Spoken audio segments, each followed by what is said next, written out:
Family Fun Zone on Federal Street, just outside PNC Park, buzzing with activity today. As in a little while, they'll come in and watch the Pirates and the Cincinnati Reds wrap up this three-game weekend series. Hi again, everybody. Along with Bob Balk, I'm Tim Everett. Happy you're watching Pirates baseball with us. The Pirates go for a series win today if they can beat the Reds. And the dog days of August, Bob, can affect certain players. Neil Walker hasn't been one of those guys. He's been hitting, and he's been getting it done in the field. No, which is a pretty awesome thing, too, because Neil is one of those guys also that seems to never get a day off. Very seldom do you not see him in that lineup. And, look at his numbers, what he's done in this series already and against the Reds. But it's not all about his hitting either. He makes the plays out on defense. He's a team leader. I mean, that's why it's so important for somebody like Neil Walker not to have any kind of a letdown. As everybody looks to him to lead this team, and you can't have him showing any signs of getting tired. And another thing that we're seeing is the right-handed hitting has come on this year. Remember early in the year, everybody was concerned, why isn't he hitting right-handed? Well, look at these two hits. Couple RBIs yesterday. He's hitting 270 now from that side of the plate. Neil Walker, our PNC achievement for the Achiever in You. The pitching matchup today, a pair of right-handers. James McDonald going for the Pirates, Mike Leake for the Reds. First, James McDonald, he leads the Buccos with 110 strikeouts. He's been doing a very good job the second half of the season. ERA in the mid-threes since we had that All-Star break. And Mike Leake, who came directly from Arizona State to the big leagues last year in his second year as a major leaguer. In 3 starts since the All-Star break, is 1-2. Yeah, we've always had a tough time with him, though. As you can see, that 2 ERA, he gives us fits. Well, Mike Leake will face the Buccos. James McDonald will face the Reds as the Bucs look for a series win today. James McDonald, full of personality. He loves to have some fun.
general manager announcing the contract extension for outfielder Jose Tabata, a 6-year deal that will keep him in a Pirate uniform through 2016. Club options for 17, 18, and 19.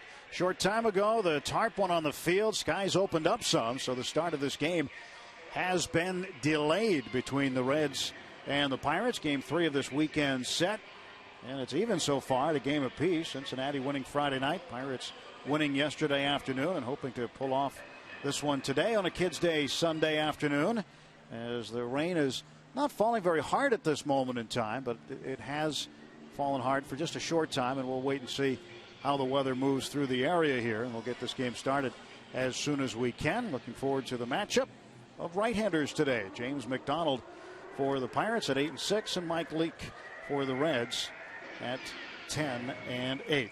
And while we wait, sit back and enjoy this week's edition of Inside Pirates Baseball.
Pittsburgh getting set for Game 3 of this 3-game series between the Cincinnati Reds and your Pirates. And Jose Tabata, good reason to smile. Earlier today, a press conference was held, and General Manager Neil Huntington announcing the signing of a 6-year contract extension for Jose Tabata. Today is a celebration of Jose Tabata. A great day for the Pirates in announcing that we've agreed to a multi-year extension with Jose that has an opportunity to keep him here through the year 2019. Obviously, Jose, we're very excited with the day we acquired him. He's done nothing but earn our trust and respect. Every day he steps in the field, and we're looking forward to him having a long and productive career, hopefully all of it here in Pittsburgh, but certainly the opportunity to be here for many, many years to come. I can say, like, it's good because take my family. But like I say, I like the Pittsburgh. I like the city. I like the people. And I want to stay here for a long time. Jose Tabata caught up in the moment, but certainly well-deserved, as he knows he will be a Pirate for a long period of time. And Bob, talk about the extension and maybe the first of maybe more to come. And when you have a young team like this, Jose Tabata is certainly a guy that we've talked about as being one of the core members of the youth of this ball club. Well, the Pirates obviously have a game plan that they want to put in place as far as, putting together, a certain, as you said, core of players that they can build around, add to, subtract from over the next 5-6 years. And there's a guy, Neil Walker, who definitely has been identified as one of those players, and he may be the next guy to get a nice big extension. McCutcheon, hopefully he'll be in center field for the next 5-6 years for us. So it's just the first step, I think, in putting together a young team. And I think it's something that the fans really need too. We've had a lot of turnover here since we've been in this ballpark. There's a lot of turnover in Major League Baseball for sure. You can't get around it, but we've had our share here. And I think the fans would really appreciate, not only Tabata, but to keep this going and try to lock up as many of these good young guys that we've identified as being a part of our future as we can. That's easier said than done.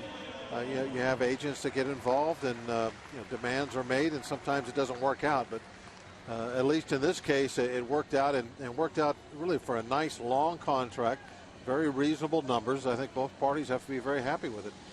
Been a number of press conferences around here lately. Yesterday, the #1 pick overall in the draft, Garrett Cole, the pitcher out of UCLA, was introduced. Neil Huntington there, and Cole's agent Scott Boras on the other side of him. And Cole, again, who is a little bit more advanced, being an upperclassman in college, and a guy who has been clocked as high as 101 miles an hour on many radar guns. He could be a little bit more advanced. We may see him as part of the Pirates' future a little sooner than maybe the #2 pick, Josh Bell, who's right out of high school. Yeah, that I think is a pretty definite.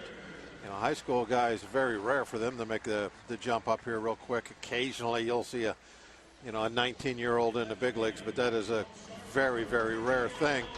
But you do see the senior guys up there, the senior.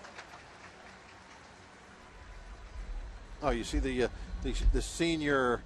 Well, he's a junior, but he'll be like a senior in college age-wise next year. Those are the guys you see that can come up and move in a year or two. And look at the guy we're facing today in Leak. He didn't take any time at all. He was going right to the big leagues. Yeah. He's gotten sent down since then for a little while and back, but it can happen. You can get those guys to come up and help you out very quick when you get somebody that's advanced, that's late in their college career, as Cole is. And Garrett Cole, the #1 pick, was heard from yesterday. Today has been an unbelievable day. It's such a great honor to be part of this organization, part of this city. Such historical background, historical baseball team, and just the passion that this city has is phenomenal. So Garrett Cole, we'll be hearing a lot more out of him. He has arrived in Pirate City at Bradenton, Florida, already beginning his pro career.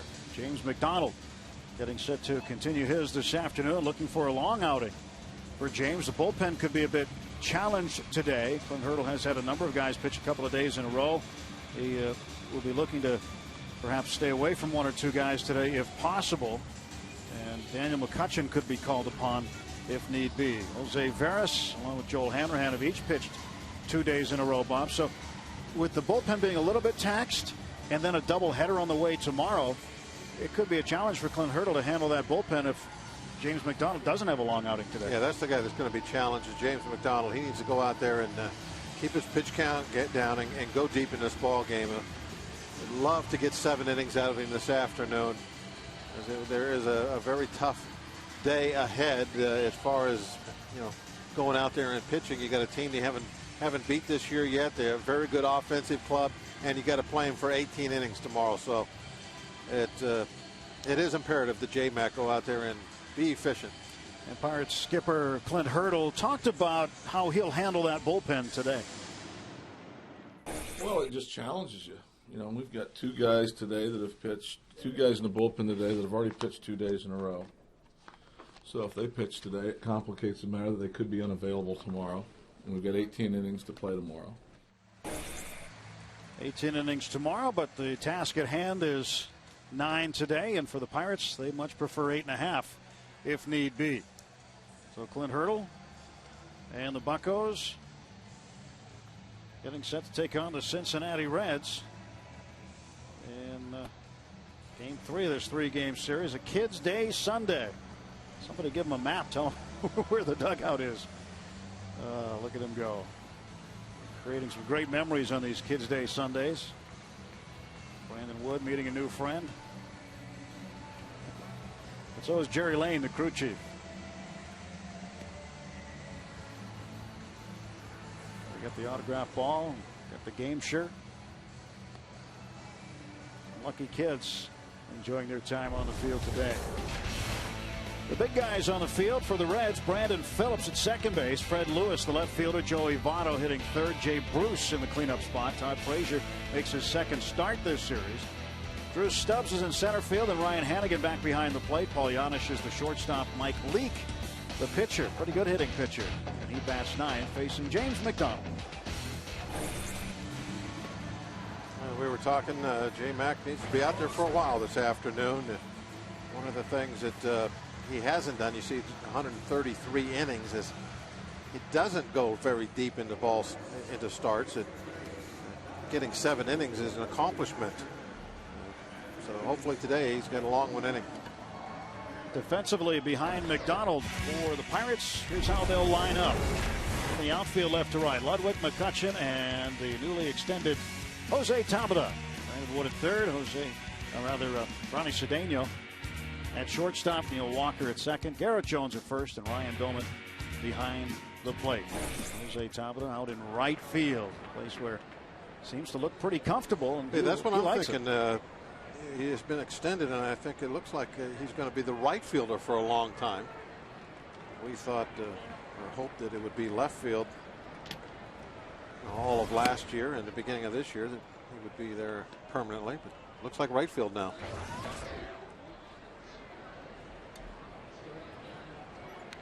.293 the average for Brandon Phillips. Our delay exactly the same time as Friday night's delay to start the game, 41 minutes. 2 rain delays in this series, both the exact same time. We get underway at 2:16. 2 balls and no strikes to Brandon Phillips. Phillips, who had been hitting in the cleanup spot for much of the season, and hitting in the leadoff spot now. And that was his idea. He went to Dusty Baker about that. He came off the disabled list. And with Drew Stubbs struggling with the strikeout, Stubbs moving down in the order, and Phillips offering to lead off. 3-1 to count. Yesterday, 3 hits. Phillips an all-star for the second time. And McDonald gets a sign from Domet, the 3-1 pitch. Fills it up at 3-2. Well, he definitely has been a very good player for the Reds for quite a while now. And, you know, he's a guy you can move all around in that lineup. Does a lot of different things well. Not really a home run hitter, but he will hit one occasionally. He's got 68 RBIs. Has good enough speed to where he can hit at the top of the lineup if you want him to. And he is aboard. And not the way that McDonald wanted to start things off by walking the leadoff man. He's got an on-base percentage of 340, which is not great, but pretty decent. You can use that in a leadoff role pretty easily. Fred Lewis, 247 hitter, out in left field today. 3 home runs, 18 runs knocked in for Lewis. One on, nobody out, just underway, top of the first inning. Lewis shows bunt, takes a strike.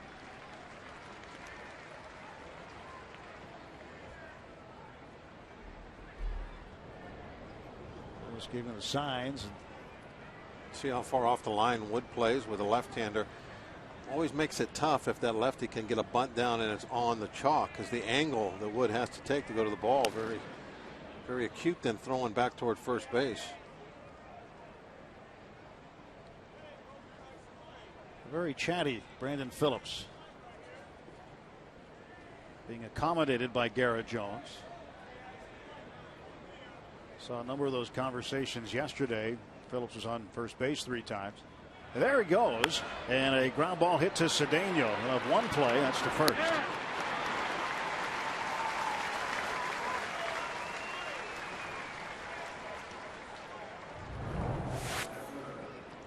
The Pirates had the right guy covering. Decided to go with Walker, left Cedeno home, and worked out. Yesterday in a similar situation with Lewis at the plate, Cedeno went to cover and Lewis hit it that way. So Pirates shifting it up today, and it worked out for him. Now Joey Votto, 1 out, Phillips in scoring position. Ball 1 to Votto. Lofty batting average at .323. 77 runs batted in. Defending MVP in the National League. 1 ball, 1 strike. Barrel Automotive league leaders. See where Joey Votto sits this year in the National League. Votto, 427 with runners in scoring position. His on-base percentage is over 430. That is just phenomenal. Barrel Automotive definitely worth the click. He's been a big part of those home run numbers that the Reds have put up. Bruce on deck behind him with 26 of those.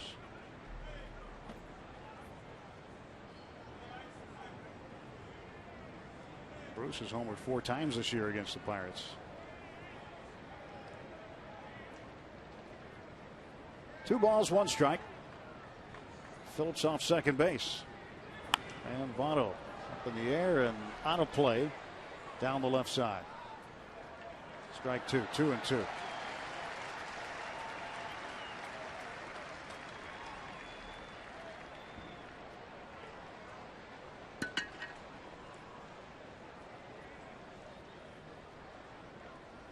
Two balls and 2 strikes to the Reds first baseman.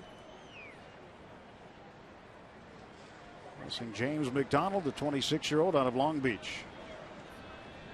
2-2. All right back. I went upstairs, tried to strike him out. Take a look at the strike zone presented by Range Resources, right at the very top. And that's one of the places that J-Mac likes to get strike 3. He gets that curveball established, and they'll swing through that high fastball at times. Votto just getting a piece to stay alive.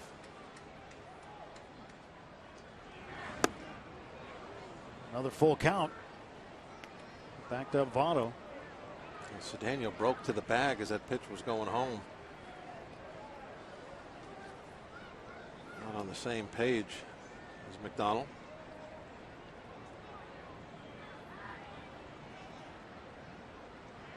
Brandon Phillips at second base. And the 3-2. Swing and a miss. He struck him out.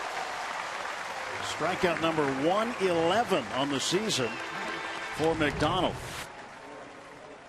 Take a look again. Went upstairs. There it is. Same exact spot. Top of the zone. This time he doesn't get a piece. Right on by. 111 strikeouts and counting for J-Mac. It's the most strikeouts by a Pirates right-hander since Ian Snell had 135 in 2008. And Phillips just swipes third base uncontested. Yeah, there's no way really to stop that because you get both infielders, on the edge of the grass, so nobody's holding him on. There's 2 outs. They're more worried about a ground ball base hit getting through the infield, scoring a run, than him going to third base with 2 outs. His 8th stolen base of the year. 1-1 now to Bruce. So that's just kind of a freebie. He knows it. But if you're going to give it to him, he should take it. Wild pitch, something like that. He could get a run in.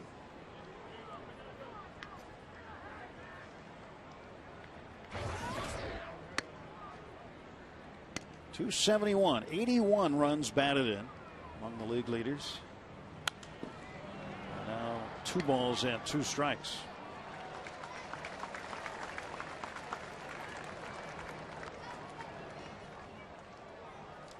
Prince Fielder and Ryan Howard lead the National League and runs batted in with 96. Matt Kemp of the Dodgers next. Troy Tulowitzki of the Rockies, then Bruce. This one up in the air over by the dugout. Just out of the reach of Ryan Doman. Nice job by Doman getting to the railing. And plenty of time that could have caught that. Leaning in. And when it's your own dugout, you can go ahead and lean in there as far as you want. You're going to have some help. You'll get caught if you fall in. See where Bruce sits among the league leaders and runs batted in. 2 ball, 2 strike pitch. Sliced out of play. James McDonald last year threw 1,209 pitches. That was a career high for him. And this year he has come close to doubling that, and he will. 2,265 pitches and counting. Dodgers had him as a reliever. Really didn't become a full-time starter until last year's trade that brought him here to Pittsburgh. He's thrown 22 already today. 2-2 to left field. That's fouled out of play. And again, one thing you got to stay away from, Bob, if you're James McDonald, throwing all these pitches here in the top of the first inning. Well, the bullpen could be thin behind him. Yeah, the time for that is past now. He's already thrown too many pitches. So. And now he's just got to try and have the next couple innings. Try to get out with like maybe an 8 or 9 pitch inning. He's gone full again to another Reds hitter. 2 men out. Brandon Phillips, the runner at third base. Did he go? No. The second walk issued this inning. And now the Reds have runners at the corners and 2 out. Watch the head of the bat. It didn't come out in front of the plate. But that's a good call. That was a good job by Doma, just immediately asking. You got to do it really quick if you're going to get that call. Todd Frazier at the plate. Swing and a miss. Frazier called up, and Scott Rowland went down. Rowland out for a while. Surgery. Had arthroscopic surgery to take care of bone spurs and fragments in his left shoulder. Expected to miss a few weeks. Frazier behind McDonald now 0-2. Take a look at our strike zone presented by Range Resources. You see he froze him up with a curveball. Barely got that into the strike zone. It was breaking down and in and caught that upper corner. And he struck him out on 3 pitches. 28 pitches in the inning, 2 walks, 2 strikeouts, and no runs.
In our case, the guaranteed dollars. In Jose's case, the risk of leaving money on the table.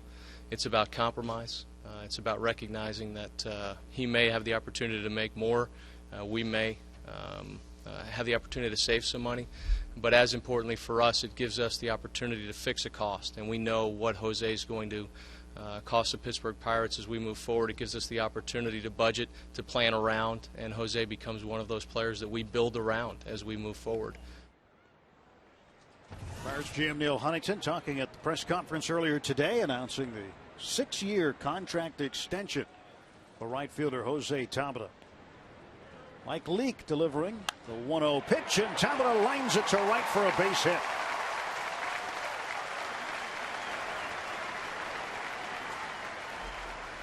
Take a look at the rest of the Pirates lineup, brought to you by Toyota. Following Tabata, Garrett Jones in the 2 spot, then McCutchen, Doman in the cleanup area.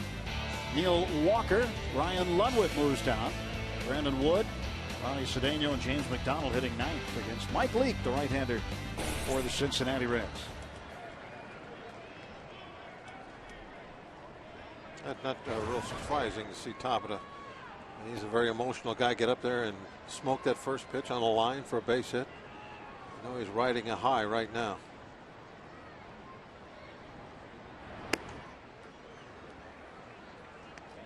Numbers on Mike Leake. A real outstanding season last year. Not bad this year, but see he's kind of come back to earth a little bit. And he's not going to go out there and light up the radar gun, do anything great like that. But he pitches like he's maybe a 30-year-old instead of somebody with only a couple appearances in the minor leagues. Since they started signing players in 1965, he's the 21st player to go directly to the major leagues. The last guy to do it was in 2000. That was Xavier Nady. But most of those guys are like Nady, to where they went for a cup of coffee.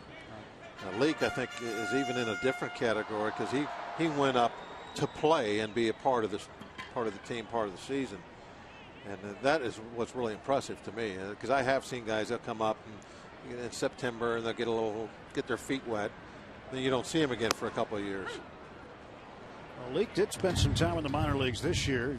Went through an issue with the law in Cincinnati and got that squared away, and then had to get his pitching squared away again. So went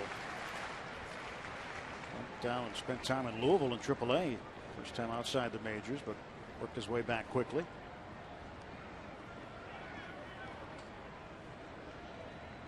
2-1 pitch. That's outside 3-1.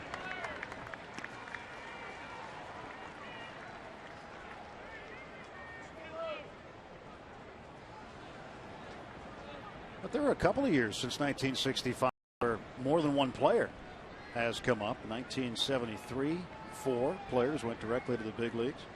1978, 4 players. In fact, one of them from right here in Monroeville, which fouled back. Tim Conroy, 1978, was one of 2 high school pitchers that year to go directly from high school to the Oakland Athletics. The other was Mike Morgan from Valley High School in Las Vegas, and then Conroy at a Gateway High School here. How long did they stay up there? Well, not very long. Yeah. Got measured for their uniforms. But after that, they had some time. Of course, Conroy went on to play with St. Louis after that. Way high in the air. This is drifting into foul ground. Brandon Phillips calling for it. Will make the basket catch for the first out.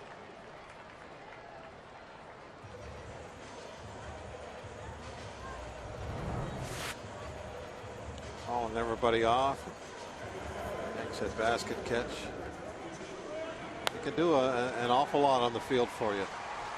He is a flashy player. That comes with the program. He taps the guy in the chest. Yeah. But I mean, that comes with the package. You get a very good player, very good on defense, does a lot of great things.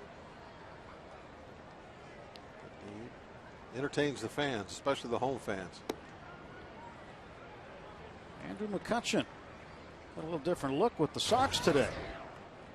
Going old school today. Usually he's got the pants down to the shoe tops, but today the high black socks.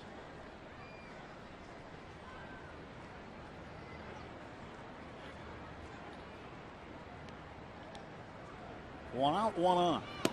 1-0's outside. 2 balls and no strikes to Kutch. Counteract Leach's. Yeah, the pitcher's got the high ones. You know, I mean, his are the actual stirrups. Look at that. Yeah, you don't see many of those anymore. No. That's really old school when you get the stirrups going. Yes. But what Kutch normally wears for socks, they're white, and they've got the line up the side. The old-fashioned line that was supposed to resemble a stirrup, and he'd wear the gold ones. So the gold on white sock, and his pants would be pulled down over them, down to the shoe tops. But today, a little different style for the center fielder. That's usually what you would see out of McCutcheon. There's Tabata. And over the years, they'll come back up. I mean, there'll be at some point in a ball game in the distant future where everybody is going to be wearing them knee length again. And then somebody will have them down by the shoes, and we'll say, oh, look at that. Some of the old school wearing them back down around their shoes. Take a look at the strike zone presented by Range Resources. See that Leake put that one right on the outside edge. Just above the top of the socks. 3-1. Tabata looking over at the back of the pitcher. Now there are some players that think that by wearing the high socks like that, you get more borderline pitches called balls because it makes it look like they're below the knees. 3-1, hit up in the air deep to left field. This one is way back, and it is gone. A 2-run home run for Andrew McCutcheon. And the Buccos on the board first. The 18th home run for Kutch. RBIs 73 and 74. Leake has been touched up for home runs of late. But he's never allowed one in 5 career starts against the Pirates until right now. That ball was right down the middle, a little above the belt.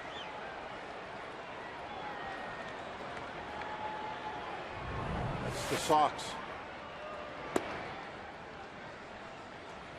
Let's meet the third member of our crew today, Dan Potash. Dan?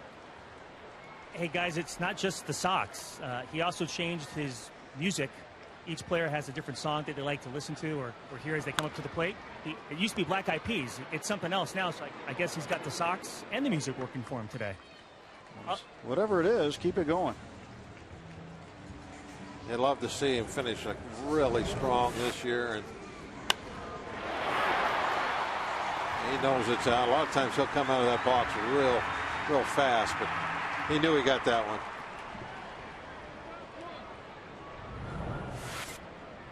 I'd love to see him finish strong this year. And after going to the All-Star game, we're really having just a great season, and going to the off season, really getting himself fired up for next year. Our Day Automotive key matchup of the day involves Neil Walker. 276 average, has had good success against Mike Leake. 4 for 11, 3 doubles. He's driven in 5, and over his last 5, 9 out of 17. 5 runs batted in. Day Automotive. And when a pitcher has somebody that has those kind of numbers, you know it. And I'm sure that Leake, before the game, going through the lineup, he's going to pick out 1 or 2 guys. Okay, I don't want this guy to beat me. And I'm guessing that he thought about that with Walker, that if he's up there and he can win the game for him, I'm not going to throw him a strike if I can help it. Maybe go after Ludwig on deck. And those matchup numbers, they definitely have meaning. 2-2 to Neil. 3 hits yesterday, drove in a pair. Good day with the glove too. It also helps the guy that's hitting in front of you. You're out there on that mound. If there's somebody that really owns you and he's on deck, well, you can imagine that the guy at the plate is going to see much better strikes.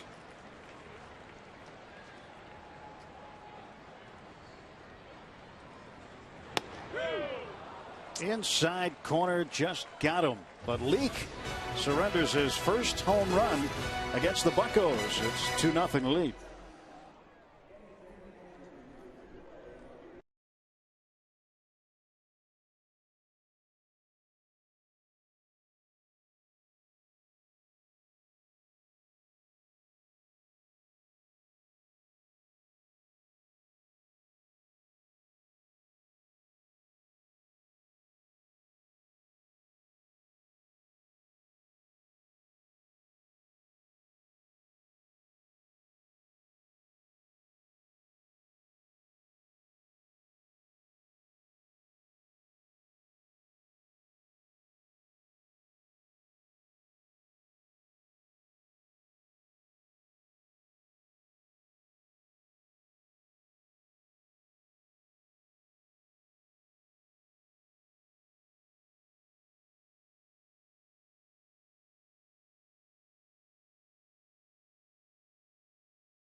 Is sponsored by Barrel Automotive.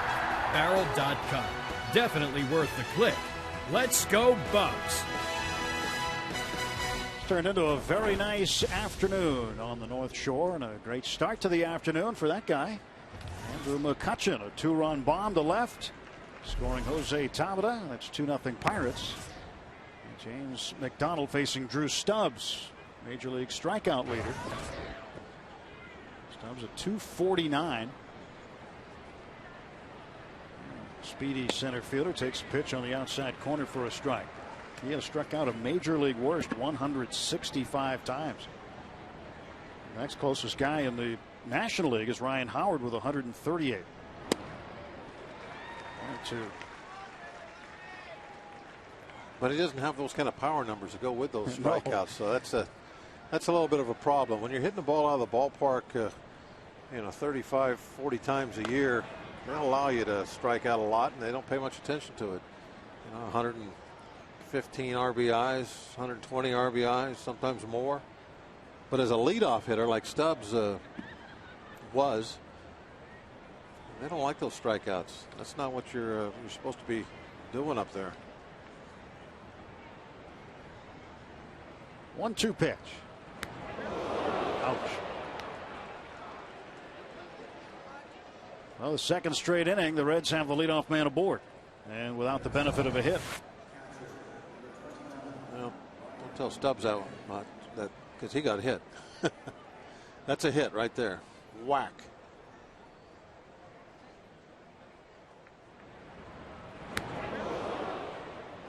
Right on top of the 6. That can't feel good. Was that about 93? He had something on it. It was 91. That was the last one. Not his best fastball, but still. I doubt if you could tell the difference between 91 and 93. No, it's still going to be black and blue. Yeah. It's going to hurt. It won't affect the shade of black or blue. It'll still be there.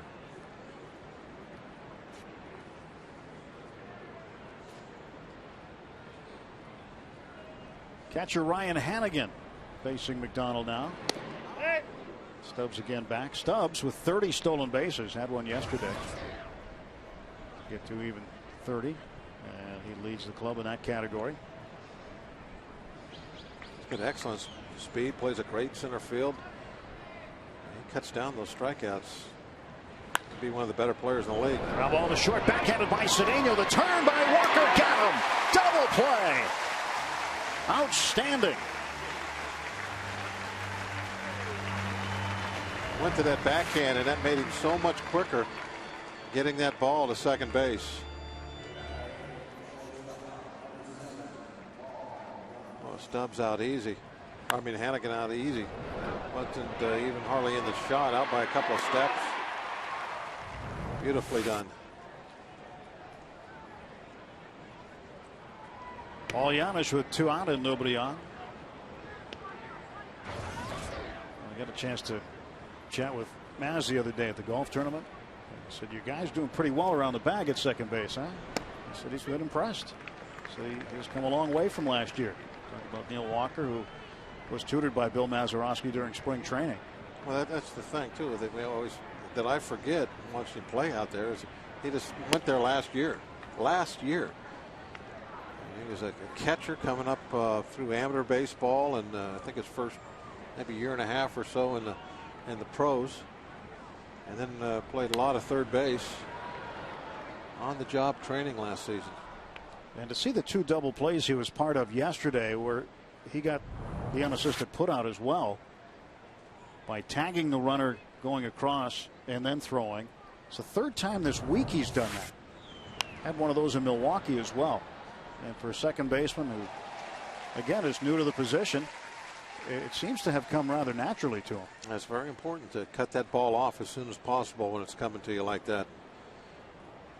Be able to tag that runner. Makes for an easy double play. Giannis down on strikes. And J-Mac out much quicker this time through an inning and a half. 2-0 Pirates.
Pirates golf outing at Fox Chapel raised over $120,000 for Pirates charities. A lot of alumni there. Manny Sanguillen visiting with Clint Hurdle, Neil Huntington and his cart. Neil was in the group behind mine, and he hit the ball pretty well, actually. An outstanding day. Yeah, look at the weather we had out there. Absolutely gorgeous. There's Maz. Maz loves his golf. I guess when you ask him if he's going to come to the tournament, you can't finish the sentence, and he'll say, "Yep, what time?" Don't have to ask him twice. Ryan Ludwig, that's a fair ball. Kicks out into fair territory, and Ludwig will be in with his 21st double.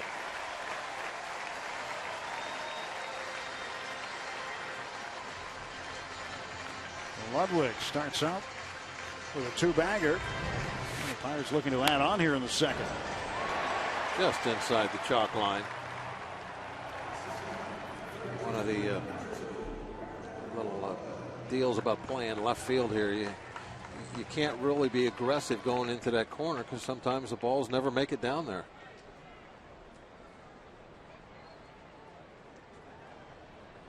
It was hooking, but never made it to the chalk.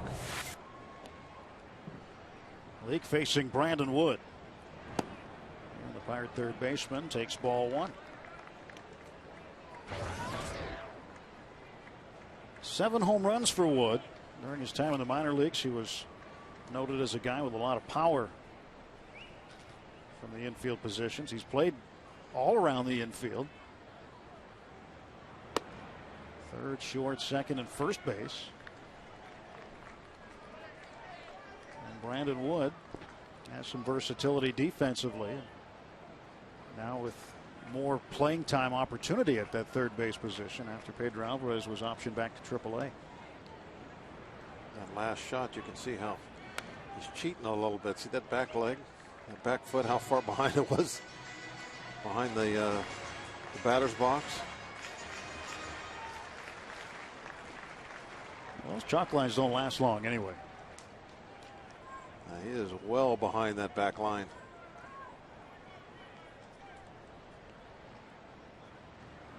The 2-1 pitch. Fisted foul. Well, the grounds crew does such a diligent job to make sure all the lines are exactly perfect. And then a lot of times you go to a ballpark and the leadoff guy comes up there and what does he do? He scrapes it out in the back. Not all leadoff guys do it, but you see it pretty often. Yeah, by the third or fourth inning, that line's going to be gone. Foul tip, strike 3.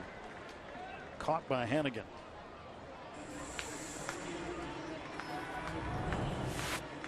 Take a look at the strike zone presented by Range Resources. You see it was up and in off the plate. One thing about Wood is he'll go up there and he wants to swing. Yeah, what do those two batters boxes have in common? Back line on line both disappearing. And, you know, after a while they keep moving that hole back, and by the end of the game they're going to be 6 inches behind that line.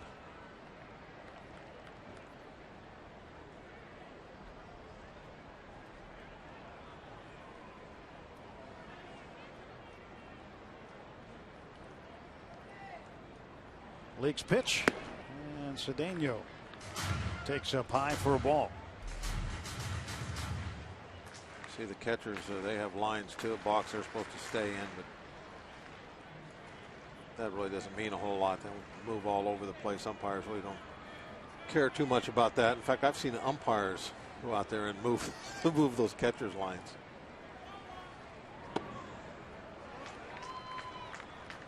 Up and into Ronnie. Ryan Ludwig, leadoff double. Stands at second base with 1 out.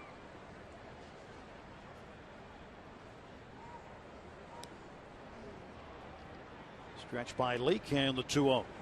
And Cedeno to left field. Lewis going back.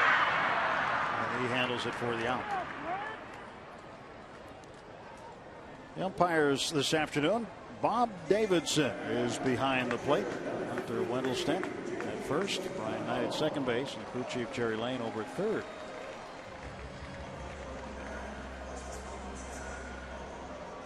James McDonald.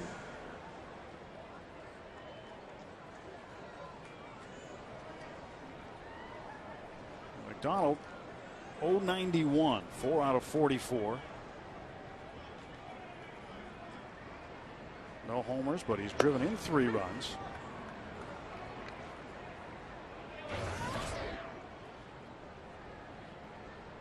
McDonald behind 0-1. Hey, he's definitely not an automatic out. I don't know if you would say he was a good hitting pitcher, but always have confidence that he's going to get the ball put in play. Foul ball, strike 2. And I think he's got the ability to where he may become what you would consider a good hitting pitcher. Maybe more than anything else because of his background years ago as a regular player when he first became a pro. 0-2 is inside.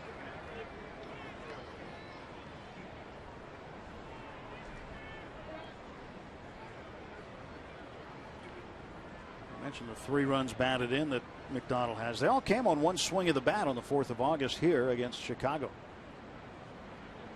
Bases clearing double for him. He hit to the left center field gap.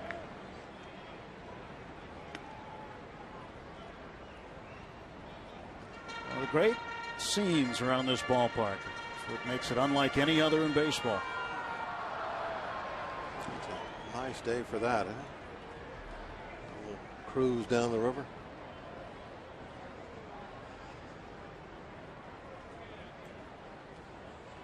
Here comes the 1-2 from Leake. And McDonald strikes out, so the Pirates don't cash in on the leadoff double by Ludwig, and after 2 full, Pirates 2, Reds 0.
Sports is sponsored by Day Automotive.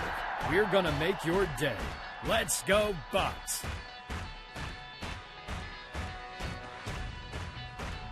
Beautiful downtown Pittsburgh, Pennsylvania. You can follow the Pirates with the MLB.com at Bat 11 app for your iPhone, iPad, Android, or BlackBerry. Get live audio, pitch-by-pitch tracking, video highlights, and more. Text at Bat to 31826 or visit Pirates.com for details. Bunch of youngsters here on a Kids Day Sunday, enjoying the Pirates 2-0 lead as we go to the 3rd. Dan Potash and Bob Walk, I'm Tim Neverett. Glad you're along. Watching Pirates baseball no matter where you are today. Another good crowd on hand, too. Mike Leake, the pitcher, takes a strike. There are certain starting pitchers in the league that when they're playing, it's like they have a DH. Leake's one of those guys. Well, he and Pirates pitcher Brad Lincoln have something in common when they both pitched in college. Leak at Arizona State, Lincoln at University of Houston. They served as the team's designated hitter on many days when they didn't pitch. And there's one of the examples as to why. Leak can really handle a bat.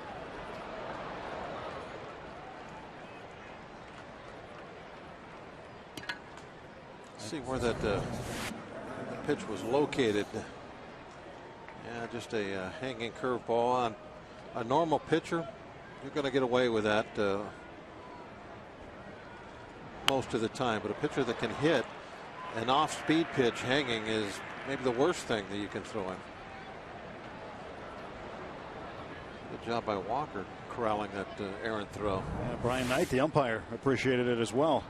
That was targeted for him. Two of the best hitting pitchers that I've ever witnessed are both here with the Pirates, and both those guys told me that it's all about being able to hit the bad breaking ball, because that's what you see most of the time as a pitcher, is you're going to see bad breaking balls. And you know, I thought about it, and you're right, because when I'm pitching against a pitcher, you know, I'm going to just throw in breaking balls for strikes. Not going to give him my best, you know, slider down the way. I don't want to walk the guy, and that's what the good hitting pitchers, they'll eat that up. Those two pitchers were. Well, one of them, I'm not going to tell you. Can I guess them? Yeah, see if you can guess. All right, let me guess them here. Don Robinson and Rick Russell. No. I got one. Yeah, Rick something. Actually, you got the initials, RR. Oh, Rick Rhoden. Yeah, Rick Rhoden. Those two guys, they're the best, and they both they went up there and they hunted the off-speed pitch.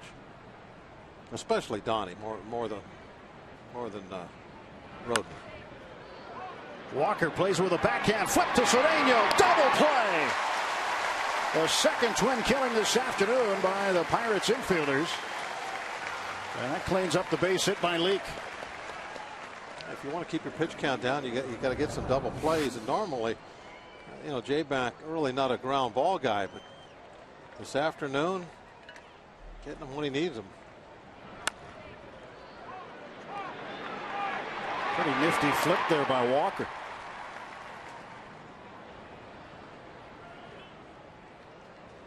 Give Ronnie some credit on that turn. He had to come around. Took that ball on the glove side and had to wheel all the way around and make a strong throw. 14th double play that Phillips has hit into. Fred Lewis behind quickly, 0-2. That's what happened after the double play last inning. Paul Janisch was the hitter, and J-Mac got ahead of him. 2 strikes. 1-2. Let's slow this turn down for you. The AGH cam will give us a look.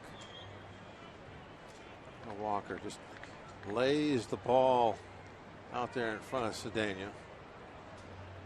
Barehanded on the glove side. Never touched any leather. Lewis down on strikes. And McDonald now has 4 strikeouts.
Pirates book covers on another Kids Day Sunday. They want to win too. Almost back to school time. They're going to look great carrying those around the hallways of those kids' respective schools. 2-0 Pirates. Top of the order. Starts for the Bucks in the bottom half of the third inning. Top of it 1-for-1. Big day for Jose. Officially announced earlier today a 6-year contract extension. And Jose goes to right field, and Jay Bruce will track this one down. This two in a row he's hit out there with some authority. The line drive to start the game for the base hit, and this one could have easily been extra bases if he could have got it a little farther to the right. So his extension will take him to the 2016 season, and then there are club options for the 3 years after that. And Jose very, very satisfied and very pleased that he's got that all settled and behind him, and just worries about baseball from now on. Been out there for a long time for us. See what happens, but that might just be the first domino. A couple other guys that I'm sure the Pirates would love to lock up for a while. It seems to me, Bob, and tell me if I'm wrong here, but it would appear that the Pirates, maybe inadvertently or this is part of the plan they're following. They're sending a message. They have to be sending a message by spending all the money on the draft choices and whatnot, as Jones hits this one to left and Lewis grabs it. Spending all the money on the draft choices. Now it looks like they're going to start signing not just one, but perhaps multiple players to contract extensions. That's got to send a very positive message to this community that follows this baseball team. Sure, and I think the community needs to be rewarded with that. The way they've come out, supported the Pirates this year, all the sellout crowds we've had, I think it goes hand in hand. They fill up the ballpark.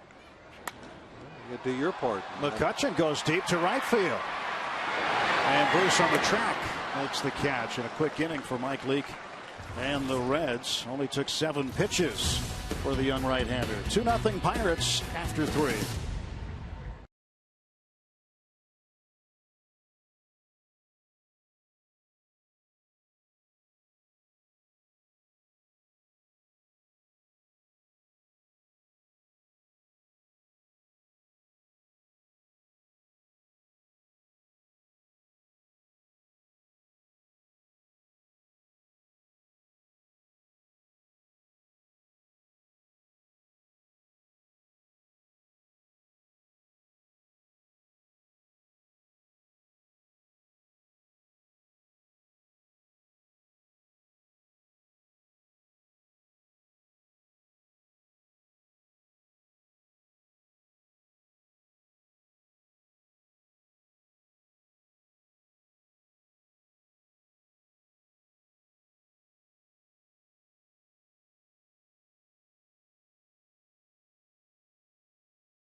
And save more.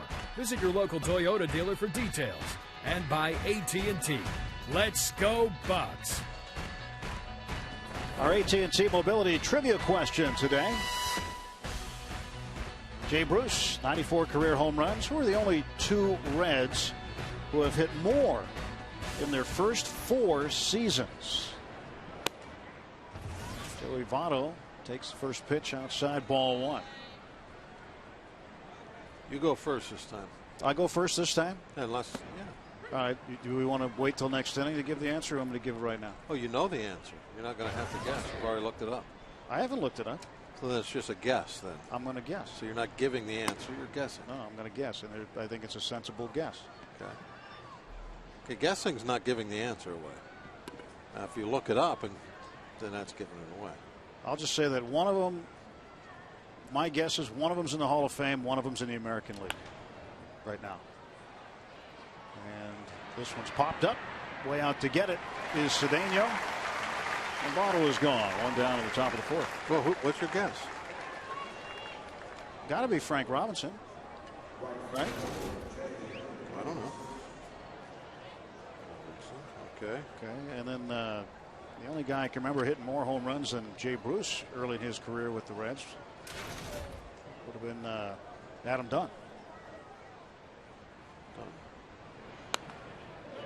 Bruce pulls this one foul for strike one.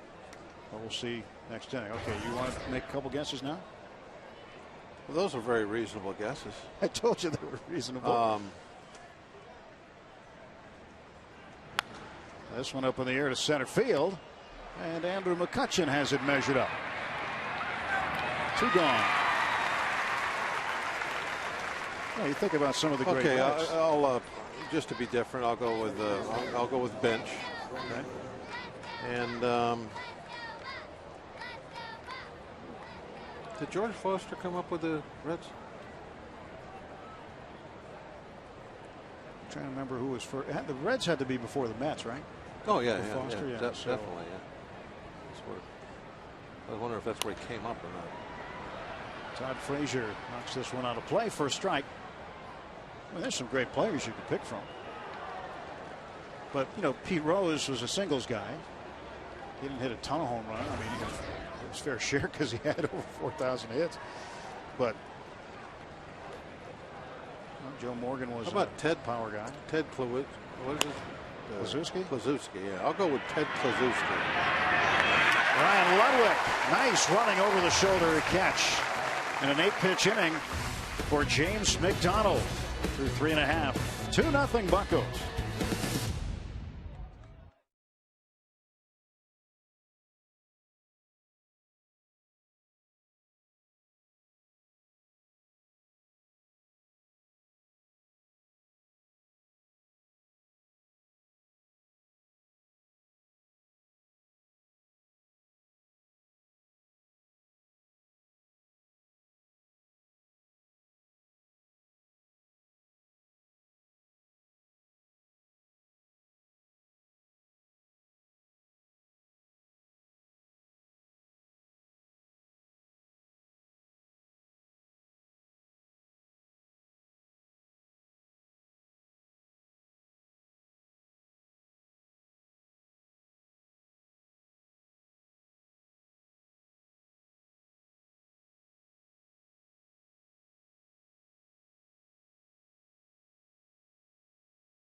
And he takes inside ball one. 2-0 Pirates on the strength of a 2-run home run in the bottom of the first by Andrew McCutchen. And Leake getting ready for the next offering. Here it comes. Strike on the inside corner, 1-1. That's a different way to look at PNC Park right there.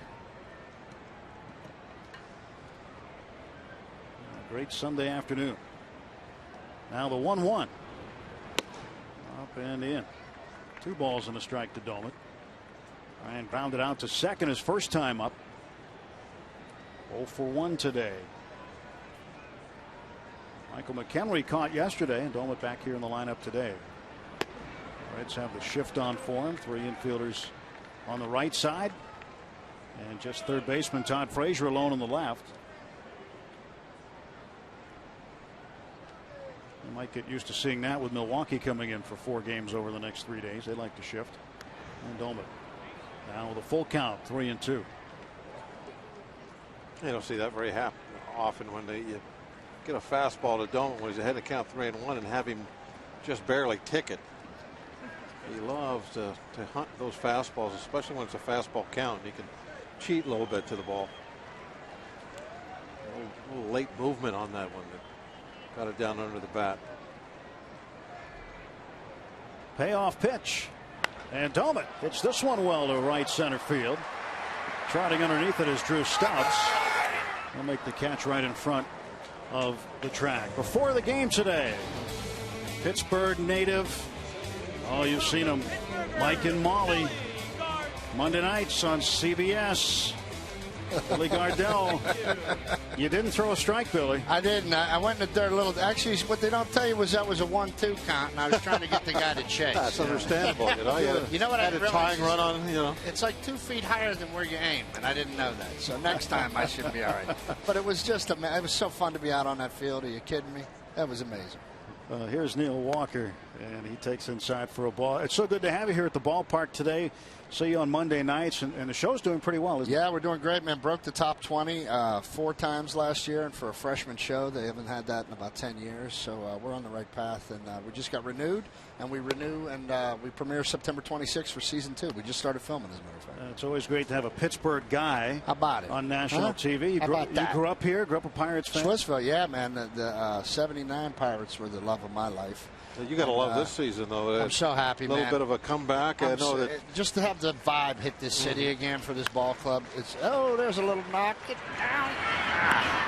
But yeah, just to have the vibe catch for in the city again, and to have July come and not have a fire sale. A little bit of a peek about what kind of baseball town that this is going to be when they really truly get this thing turned around. Absolutely. Well, I think one of the big steps was they're putting things in place instead of shipping them off somewhere else. And I think all Pirate fans, really are like, okay, we're on board if you're building. That's it. What they're doing. Because I got so swept up, I was drinking the Kool-Aid. We were going to the World Series 2 weeks ago with me. Now, you know what it was? It's those stupid Braves. You saw that was a foot off the plate. Yeah. They cursed us again. Just like they cursed us in the 90s. It's them Braves, those filthy Braves. See, I don't have to be politically correct. I hate them. Oh, we don't have to be either. That's why we love you, Walt. A quick inning. You stick around? Or not. Yeah. Another few outs here. All right. Billy Gardell's going to be with us when we come back. Pirates up 2-0 over the Reds.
Shore PNC Park, where the Pirates lead the Cincinnati Reds 2-0 to start the fifth. Along with Bob Walk, I'm Tim Neverett.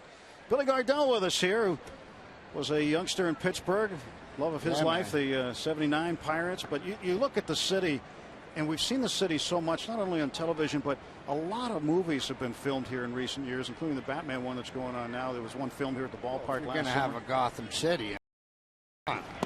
Now, this city has its own personality, and that's what I take with me everywhere I go. I like it. It's work hard, take care of your own, and don't take yourself too seriously. And I think that's a good ethic for any city. But I think it's really entwined in this place. That's what I've tried to put in my stand-up, on my show. I like to convey that. Every time I come home, you get a little humble pie and you feel better.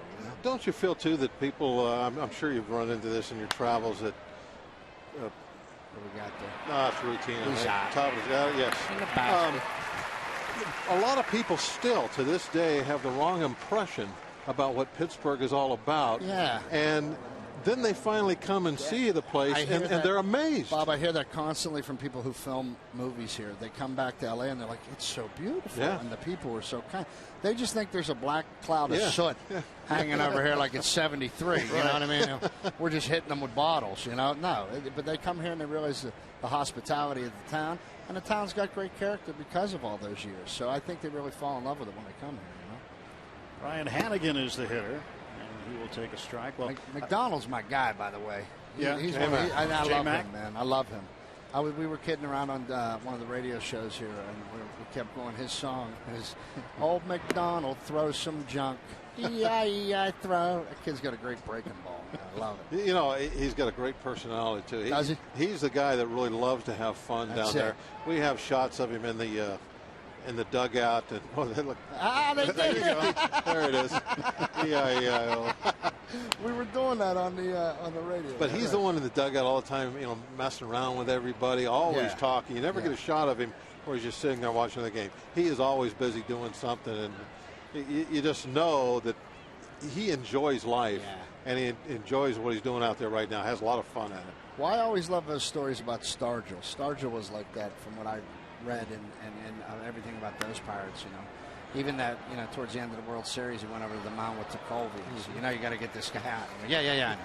Because it's 3-2, right? He goes, yeah, I know. He goes, you want me to throw this last one? You need a guy that can do that in those situations. Exactly. You have to keep it a little light down there and not get too serious, or everybody can't breathe if it's too serious. Exactly. Well, what's the old saying? If you stop and realize what you're doing, you won't be able to do it. You're out. Well, Hannigan was flied out, and new manager this year, Clint Hurdle. Love him. This guy is communicating. We're playing fundamental baseball. 2 years ago, I went and saw them play. The Pirates play the Dodgers. I swear to God, it looked like a high school team. They were horrible. I mean, they were overthrowing first. Everybody's asleep. This guy, fundamentals, man. There's a discipline, and it feels like there's communication again. And McCutcheon goes back and takes care of that one. Maybe we'll see when we go out and play the Dodgers next month. Buddy, I'm the only guy in black and gold out there. You can't miss me. Billy Gardell, Mike and Molly, CBS Monday nights at 9.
on-field number 7 jersey patch the Pirates players are wearing this season, honoring Chuck Tanner.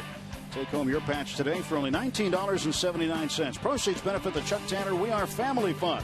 To get your Chuck Tanner patch, visit pirates.com/TannerPatch.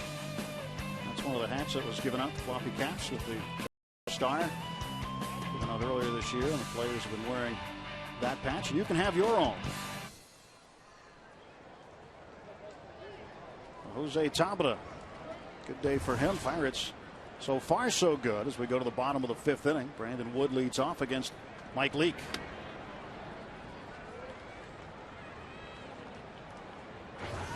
It's good to see Billy. He loves his Pirates. Yes, he does. 1-0 pitch. It's fouled off, 1-1. Now, last time Leake was able to work off the plate inside to Wood with good effect. Now this time you start him off with a couple of breaking balls, so you just think, if you're Wood, okay, he's going to take a shot back inside on me. Let's see if Wood gets that bat going a little quicker this time. There it is, and too far inside.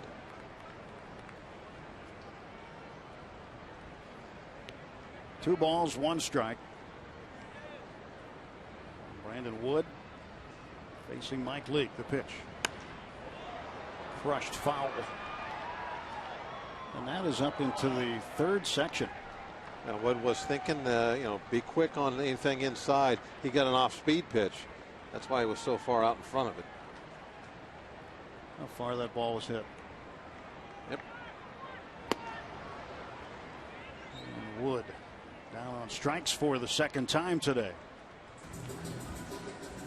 Well, earlier we gave you the AT&T Mobility trivia question. Jay Bruce, 94 career home runs. We're the only 2 Reds who have hit more in their first 4 seasons. So you threw some guesses out there. What are your guesses, Bob? Oh, you got it. Uh-huh. Good guessing. Blind squirrel gets a nut once in a while. Yeah, occasionally. Usually you're the one guessing first, and it was kind of you to let me guess today first. It was the last time I had the answer too. But you put it out there first, so I couldn't. They're just guesses. It's not I know, the answer. Well, you think it's an answer. Yeah. But in reality, 80% of the time I'm wrong. Cedeno grounds out.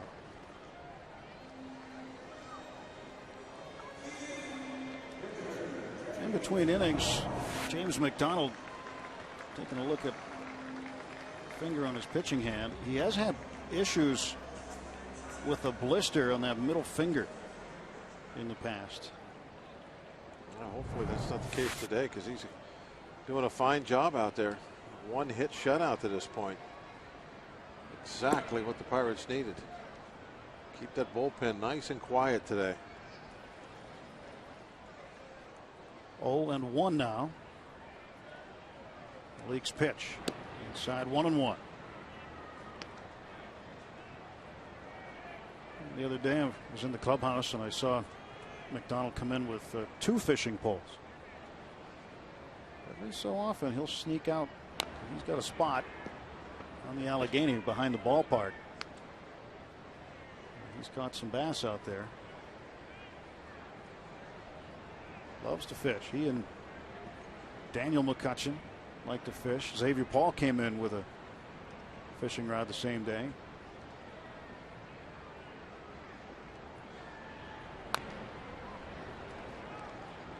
One is fouled back, 1-2. This is a good part of the country to be in if you like fishing. All kinds of stuff going on. The steelhead will be running up in the creek soon. And J-Mac down on strikes. Pierogies all around.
Baseball on Root Sports is sponsored by Levin Furniture, home of the Tempur-Pedic, the most recommended mattress in America.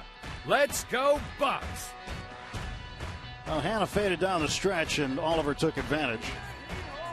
A win for Oliver Onion today. Pirates looking to get in the win column as well, leading 2-0 as we go to the 6th inning. Great crowd on hand on a Kids Day Sunday afternoon at PNC Park. Well, Mike Leake will lead off against James McDonald. Second time he's led off an inning. Got a base hit in the 3rd, then was erased as part of a 4-6-3 double play. Hit into by Brandon Phillips. Yeah, the only base hit that the Reds have gotten.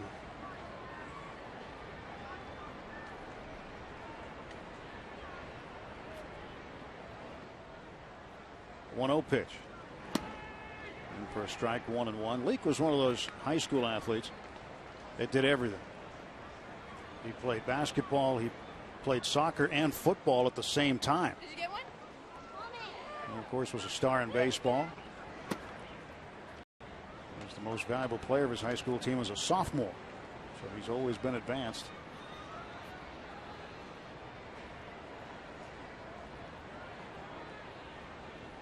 Two-one. Count even 2-2. He certainly is advanced now. Very few guys that have signed a pro contract for the first time as recently as he has. Anywhere near the big leagues. 2-2 pitch. Got him. Strikeout for McDonald. That's number 5 for him. Fans, you can own a piece of the game with the Pirates Authentic Merchandise Collection. Add Andrew McCutchen's game-used bat or Neil Walker's game-used jersey to your personal collection, along with game-used lineup cards, helmets, bases, and more from your favorite Pirates players. To get your authentic Pirates merchandise, visit pirates.com/authentics today. A lot of good stuff they've got available. One out. Here's Brandon Phillips. 0 for 1 with a walk and a stolen base. Strike one call. Pitch count not too bad now. What about the single digits in the 4th, 5th? Didn't he? Had that horrible first inning as far as pitches thrown matter, but then just outstanding. So the total now is in good shape. Toward the gap, and that's going to split the outfielders and roll the wall. And Phillips, who can run, he'll stop at second base. 1-out double for the Reds' second baseman. It was important that the ball came back in as quickly as it did with 1 out. Take a look. It was a high hanging off speed pitch. And with 1 out, that's when somebody with speed is going to be looking to go 3 bases. That's when it really matters. McCutchen able to turn that ball around and get it back in time to stop it. You can see Phillips, he was moving the whole way. He knew he wanted to get the 3rd on that. McCutchen was able to stop him. Ball 1 to Fred Lewis. Lewis 0 for 2. He grounded out to Ronnie Cedeno in the 1st inning and then struck out while tipping it into the glove of Ryan Doman in the 3rd. Stretching the turn and look at second base, and Phillips gets back. And that's the kind of defensive play that McCutchen just turned in that there is no stat for, as far as I know, is getting to a ball and getting it back in and holding somebody to a 1-out double instead of a 1-out triple. That has a big effect on a ball game that's as tight as this one, 2-0. But you have to actually see the player. See Andrew McCutchen day after day to see the things he does that isn't on any sheet of paper anywhere, but still has a big effect on helping you win ball games.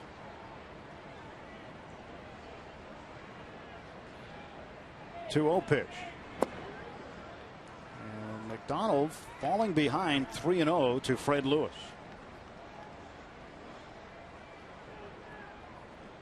0 to 60 in 3 seconds or less.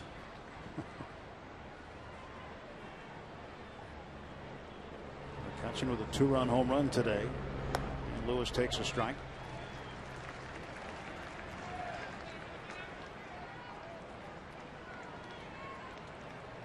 Joey Votto on deck. He can be dangerous. He's 0 for 2, however.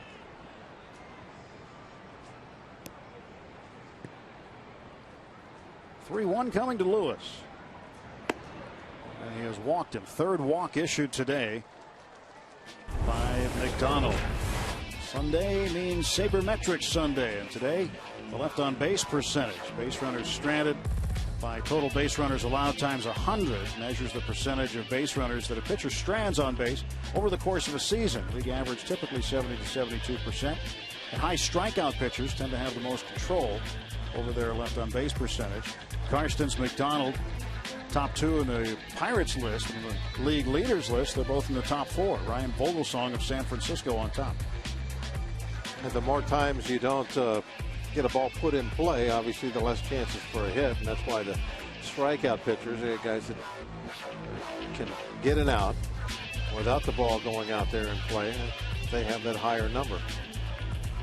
Kind of interesting that the Pirates have a couple of guys among the leaders. Well, for McDonald, it would be a good thing right here. He's got 2 men on and 1 out, and facing a long ball hitter in Joey Votto. Brandon Phillips, who never seems to run out of words, is having a conversation with Brian Knight, the umpire, and Fred Lewis at first base after the walk. Mike Leake struck out swinging to start the inning, so 1 out, 2 on for the Reds. 2-0 Pirate lead in the 6th. Look at that batting average and the numbers with runners in scoring position. 423, 7 and 56. McDonald's pitch missed way outside.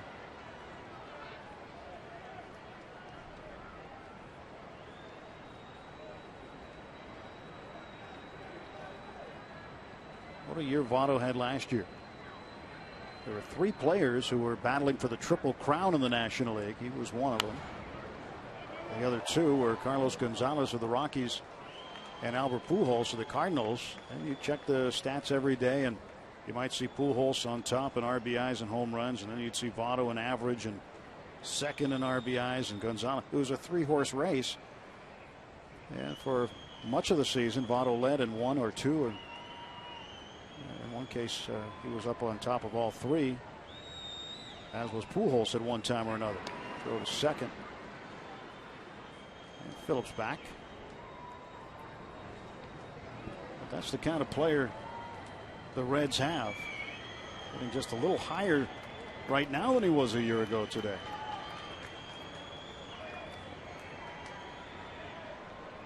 The long ball's sitting at 21, probably a low number for him when it's all said and done. When you consider what ballpark he plays his home run or his home games in, very conducive to the home run.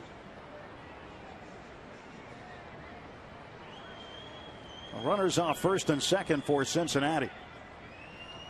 1-1 to Votto. Missed off the corner. 2 balls and a strike.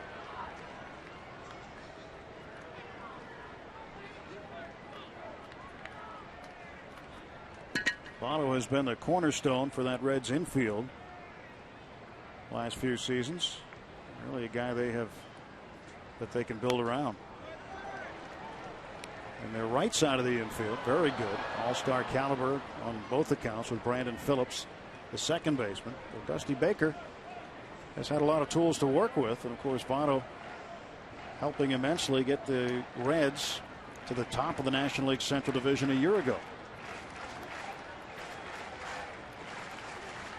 A nice addition to for him also was bringing in the veteran Scott Rowland, having him join that good infield. Count now full to Votto. Rowland out for a few weeks after some arthroscopic surgery in his shoulder, but He is a little later in his career, maybe not the player he used to be, but still, that was a nice piece for him to add. That was 2 seasons ago at the trading deadline. They got him from Toronto. Payoff pitch. And this one's up in the air, deep to center field. Ball carrying. It is gone. It is gone. A 3-run home run for Joey Votto, and the Reds are in front 3-2. Just poked the 3-2 pitch out of here. The deep right center. And Votto has his 22nd home run of the season. Tim, you were talking about the type of player he is. We were talking about that Triple Crown race last year. He and a Hall of Fame player like Pujols. And so these are the kind of things that those guys will do to you. They'll get up there, they'll hit the clutch home run, and certainly is what that was.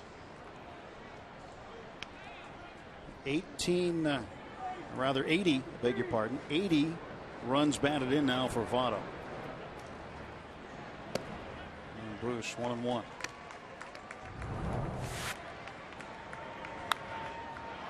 Didn't look like he had a strong swing on it, but the bat struck the ball in the right spot. Strike 2 to Bruce. I was watching McCutchen the whole way. I couldn't really tell by the ball. I always get fooled up here where we sit on the flight of the ball. And I saw McCutchen. He was on his horse going hard, and that's when I realized that, that one's going to carry. In the air to short left field. Ready for it is Ludwig. 2 down. Yeah, sometimes from where we sit, and yeah, this is it. Now watch McCutchen, and there he is. He's going as hard as he could, and that tells me that that ball's at least at the wall. Wasn't that bad of a spot. Didn't that look like it was on the outside corner? Down a little bit. It gives you a good idea of how strong Votto is.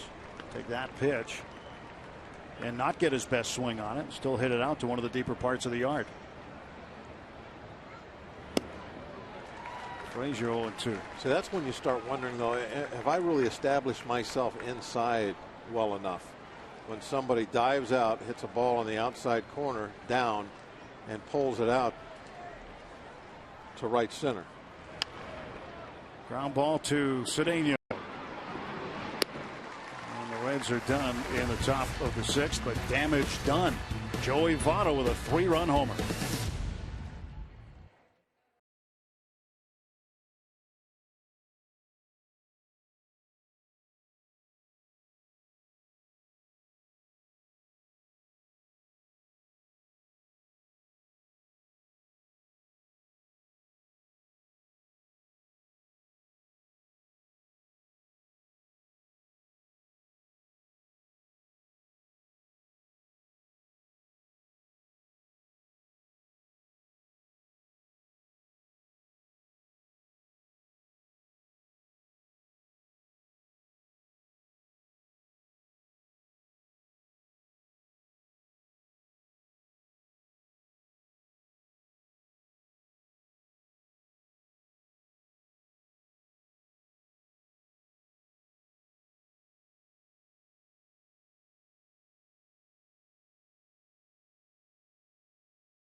Jose Tabata, who signed a new 6-year contract extension before today's game.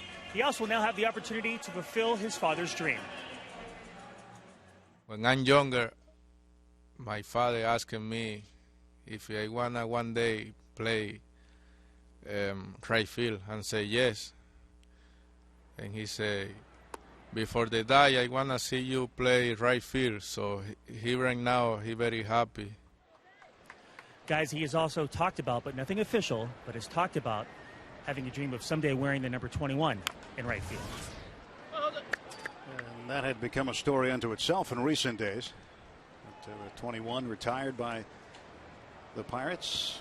And there are 4 circles with the 21 inside on the Clemente wall.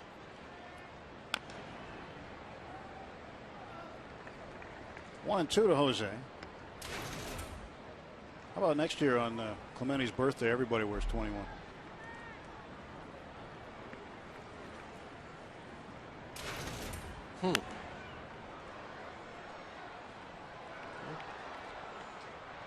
So let 31 wear 21.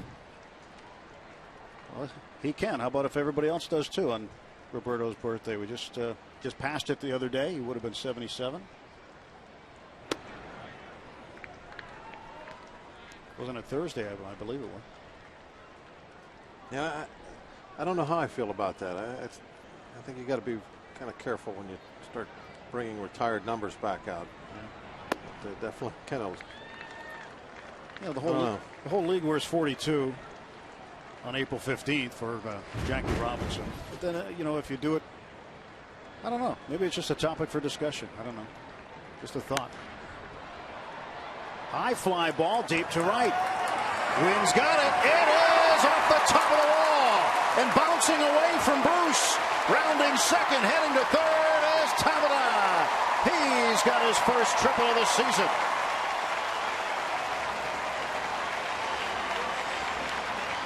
No, he likes to play right field. He likes to hit the ball for right field. 3 times today now he's gone that direction.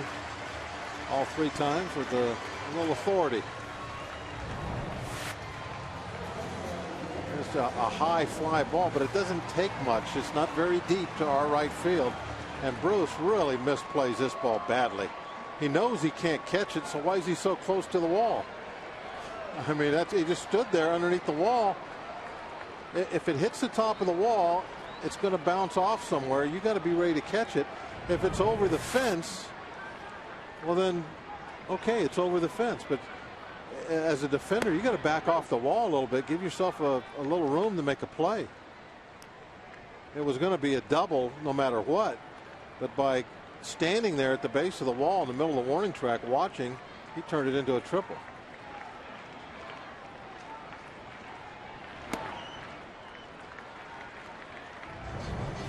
I don't know if he thinks right about here, if it's gone or not. Well, okay. Yeah, you could tell. You could tell. He like dropped his arms. Well, as soon as he's decided, oh, I can't catch this, then he needed to start backing up. It didn't matter if he thought it was a home run or not. It has no effect on the way he has to play that defense. Defensively, as soon as he sees I can't catch the ball, he's got to back away from the fence, especially that fence, because you don't know what it might do out there. There's so many different things it can hit. It could bounce anyway. Yeah, it could go left, right, or back toward the infield hard like it did. Jones lifts it to deep right field. Way backhand caught. Home run, Garrett Jones. And the Pirates back in front. 4-3. It didn't matter if it was a double or a triple. Jones comes up and knocks it into the seats. Could have been a single. He'd have knocked him in. RBIs 48 and 49 for Garrett Jones. He got a breaking ball down. It looked like he just kind of golfed it out, didn't it? He went after it.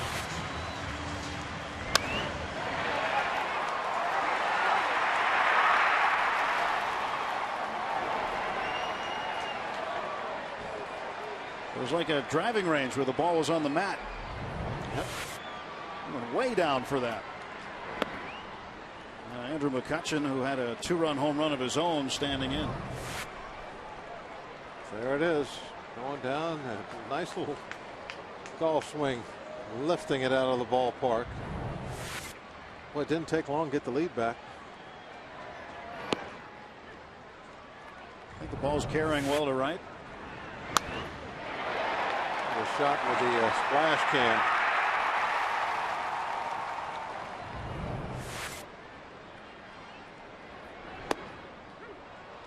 Strike on the inside corner to McCutchen, 1-2. McCutchen either didn't like the call or he's thinking, oh, I wish I had that one back. You know what? It looks a little dark out behind us here. I wonder if rain's coming. Maybe why the wind's picked up. Comebacker to Leake. If it rains real hard, that might be a great time to get the lead. Yeah, it's official now. Yeah, because it is an official. Now we're back ahead. Ominous look over downtown.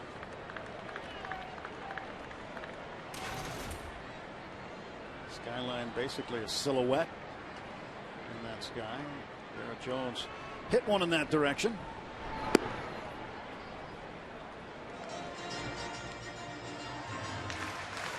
Pirates have been hitting some home runs on this homestand. It's good to see. Big shift in the infield on Doman. And Doman hits one high and deep to right center. Stubbs in front of the track. 2 out. Garrett Jones hit the ball out there. You know what that section is? That's right. See, all-you-can-eat seats. You get your seats in the H.K. Anderson Pretzels all-you-can-eat seats. Just $35. 5 more on the day of the game. An outfield reserve ticket right there. You get hot dogs, hamburgers, nachos, popcorn, pretzels, peanuts, ice cream, and soda. Go back as many times as you want. Visit pirates.com/all-you-can-eat. And who knows, you might even get a home run ball out there. They get here early. There'll be a lot of them head out there during batting practice.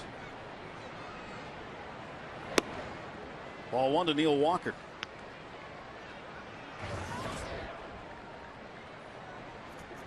Walker struck out looking in the first, flied to left in the 4th inning. 500 in the series, 4 out of 8.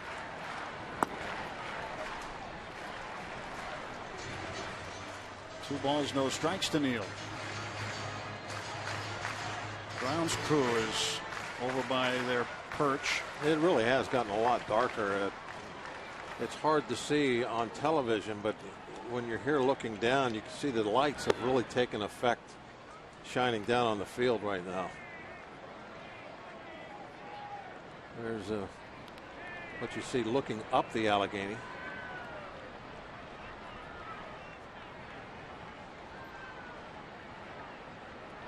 .30 is in for a strike.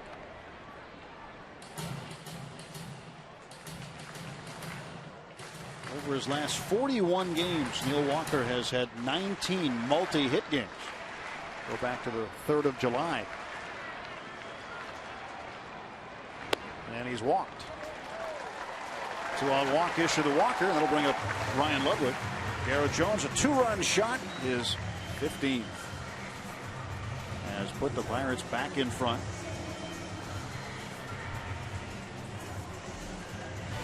We've got a pretty busy day coming up tomorrow here on Root Sports. Doubleheader. It's our Nissan Road ahead. Game 1, the coverage starts at 4:30. Game 2 is very accurate. It's after. It's a real doubleheader. Tuesday, 6:30, Wednesday at noon on Getaway Day. Then on the road in St. Louis for 4. Saturday's nationally televised. The rest all right here on Root Sports. Yeah, guys will go in, throw on a dry shirt, maybe have a sandwich, and go back out, play game 2. The 2 home run hitters talking, comparing notes. 2 down, Walker at first base. League stretch, and first pitch coming to Ryan Ludwig. Down to 3rd. Frazier will go the short way, and that'll do it. Pirates get 2. Triple by Tabata, home run by Jones. And Jones made the crowd on this Kids Day Sunday erupt with the long ball over the Clemente wall in right field. 4-3 Buccos.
For the first time in his career, placed on the 15-day disabled list on Friday with a strained left shoulder. He'll visit Dr. James Andrews tomorrow for a second opinion. Probable starters for the Brewers series. Game 1 tomorrow. Chris Narveson against Jeff Karsten. Zach Greinke against Brad Lincoln. And on Tuesday, it is expected that Ross Ohlendorf will be recalled from AAA to face Marco Estrada. And Kevin Correa set to go in the Wednesday matinee against Sean Markham. Grilly's Gorillas, they're dressed and ready for action, and so is right-hander Jason Grilly. He takes over for James McDonald and gets a strike in on Drew Stubbs. I didn't know that Grilly had his own Gorillas. No, didn't know he had Gorillas either. I think he's found out. And so have we.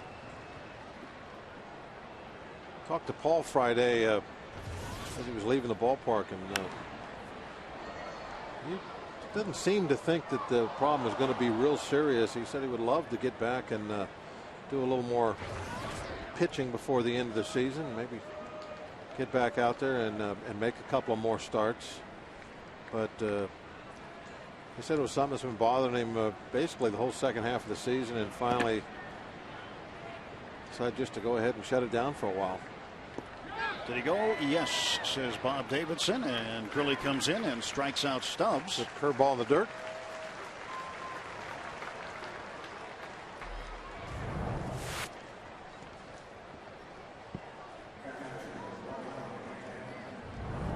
Bob said, "Yep, you chased it." Let's check in with Dan Potash. Bob, did you say shut it down? Pardon? Did you say shut it down for a little bit? We could be getting some rain to shut it down here for a Oh, little no, bit. I was saying Paul Maholm is going to shut it down for a little bit. Yeah, I can see it starting to rain. Everybody is heading back, trying to get under cover right now. Yeah, the grounds crew is ready to go into launch effect here, so it looks like it would be getting a little wet. One out, Ryan Hannigan, the hitter. And the pitch by Grilly. It's a strike. And we've been looking at these dark clouds now really for about a half a inning ever since the Pirates were able to take the lead. And there's finally enough of them congregated that they decided to rain on us. And that delay early on. Yeah, 41-minute delay to start the game today. You can see it's raining pretty good up to the north of us, not too far.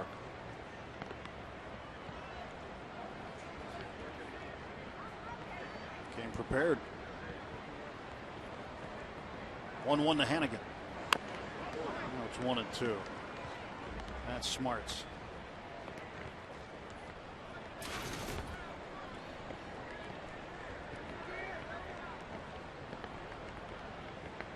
Jose Arredondo now warming up for the Reds in the bullpen. Backup Mike Leake. It's the only bullpen not covered up right now. They've got one half of their bullpen covered, at least the mound covered up, and one active, one uncovered. The Pirates have the tarp on their bullpen mounds. 1-2, ground ball shot into center field. And a base hit for Hannigan, and the Reds have the tying run on here. We'll bring up the number 8 hitter, Paul Janisch.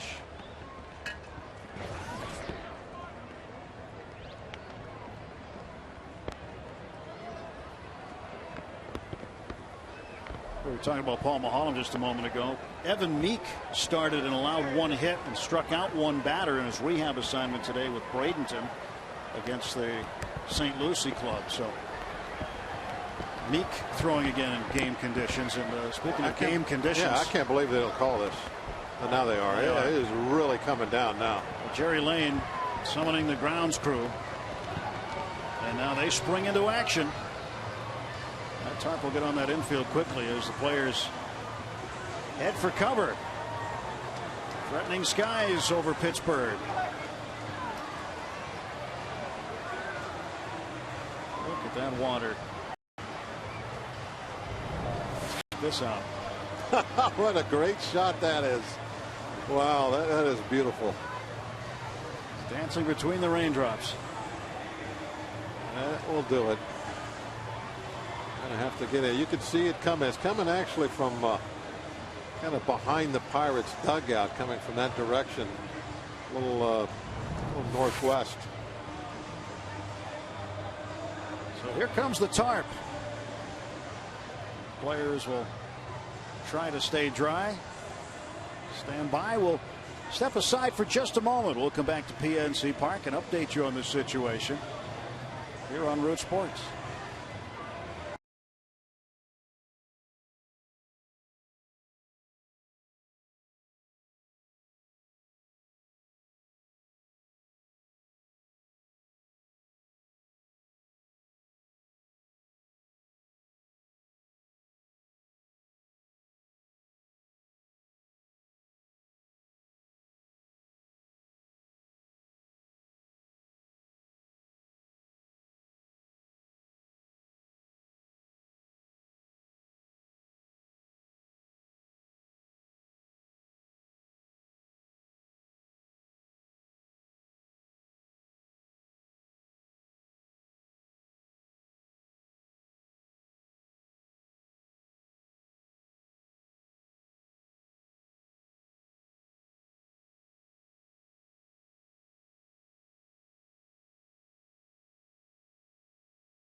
The seventh, one out and tying run aboard for Cincinnati.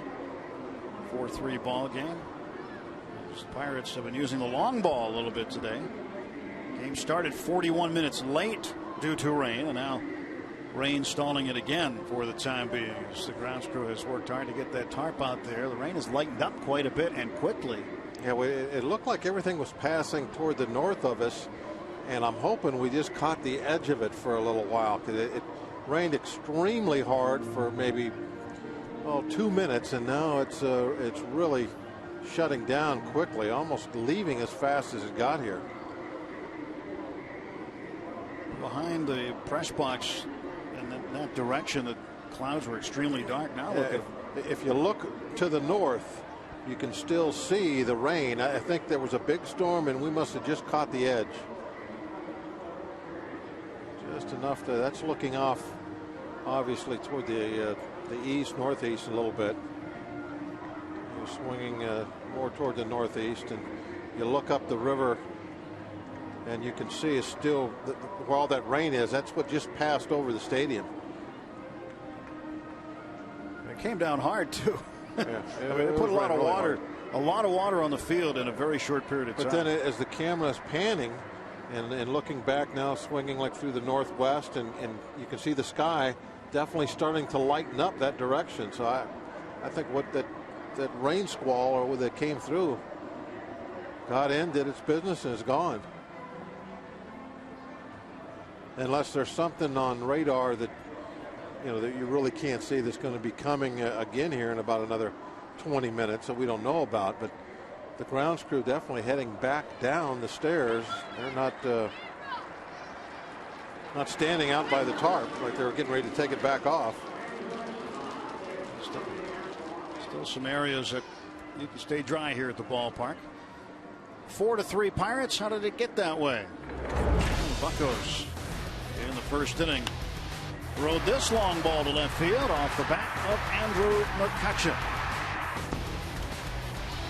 McCutchen turned in his 18th home run of the year, scoring Jose Tabata on the play. And Votto, a 3-run shot in the 6th off McDonald to make it 3-2 Cincinnati. And then in the 6th inning, Jose Tabata, a leadoff triple, and then Garrett Jones golfed it out for his 15th home run. The Pirates back in front, 4-3. And now the youngsters are dry where they're sitting. Yeah, well, while we were looking at the home runs, the entire ground crew came running back up out of the stairwell, and now they've taken their position on the tarps. They're going to tag it off.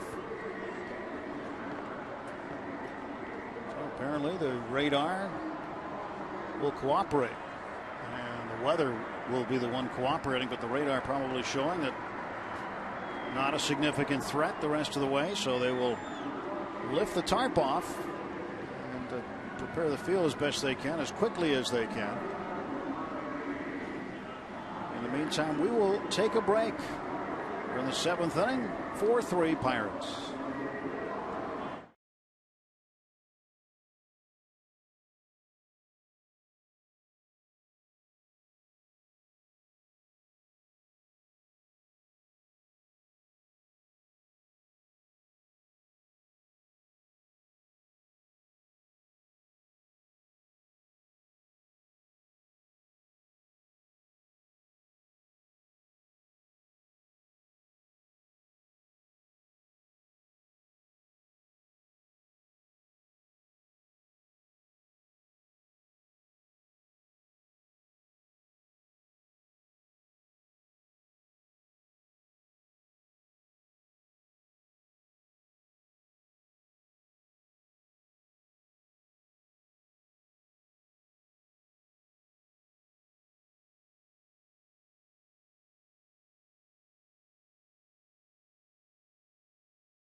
Three.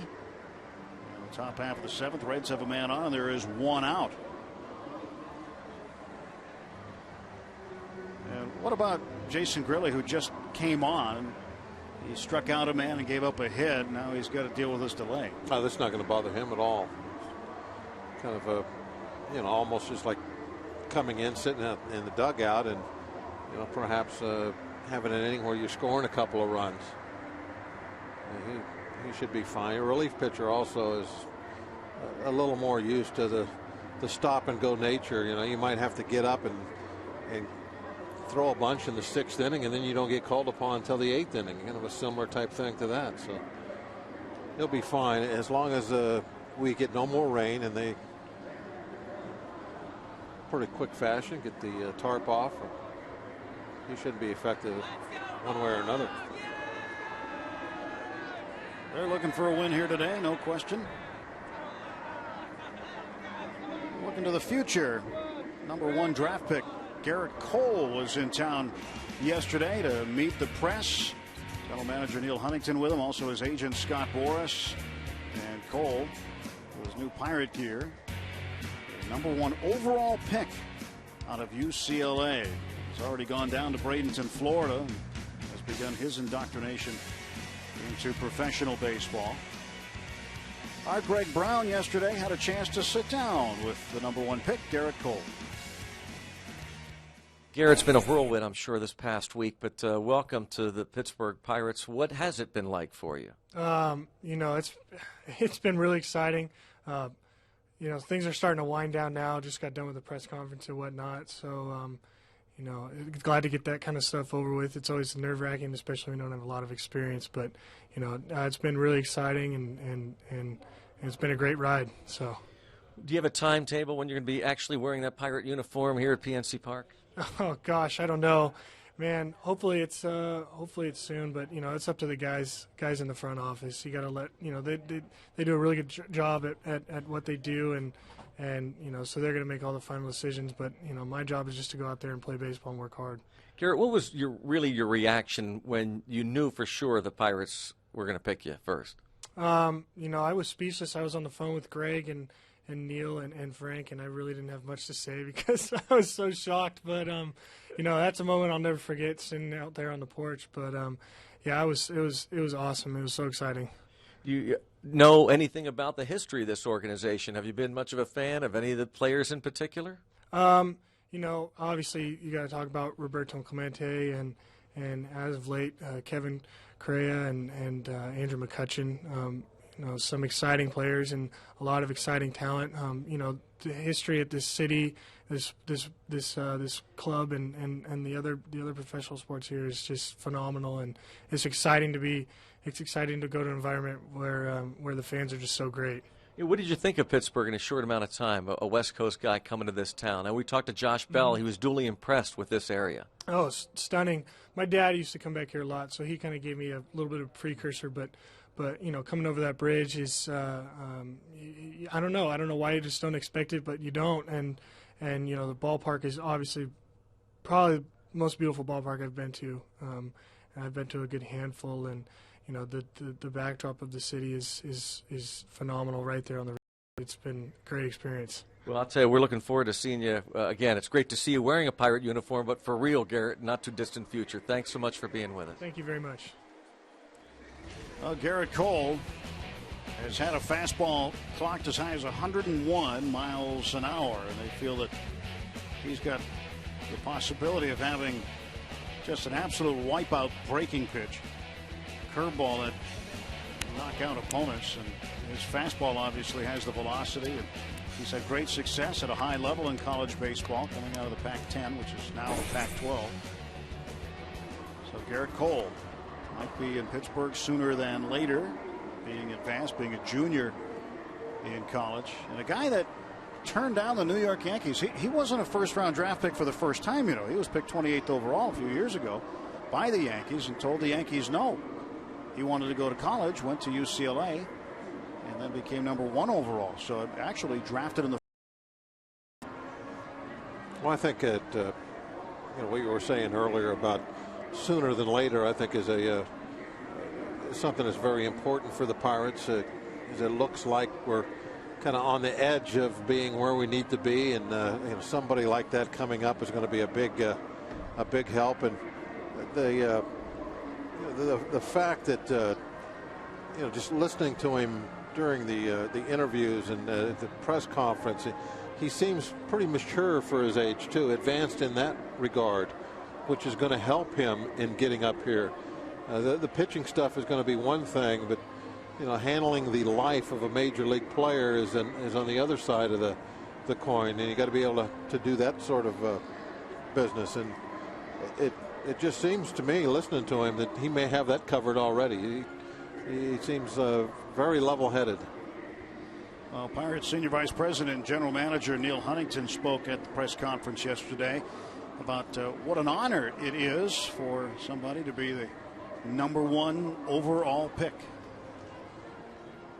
It's an honor and a privilege to be chosen #1 in the country. And with that honor and privilege comes a lot of responsibility. Our share of responsibility is to help Garrett maximize his true potential mentally, physically, fundamentally, and personally.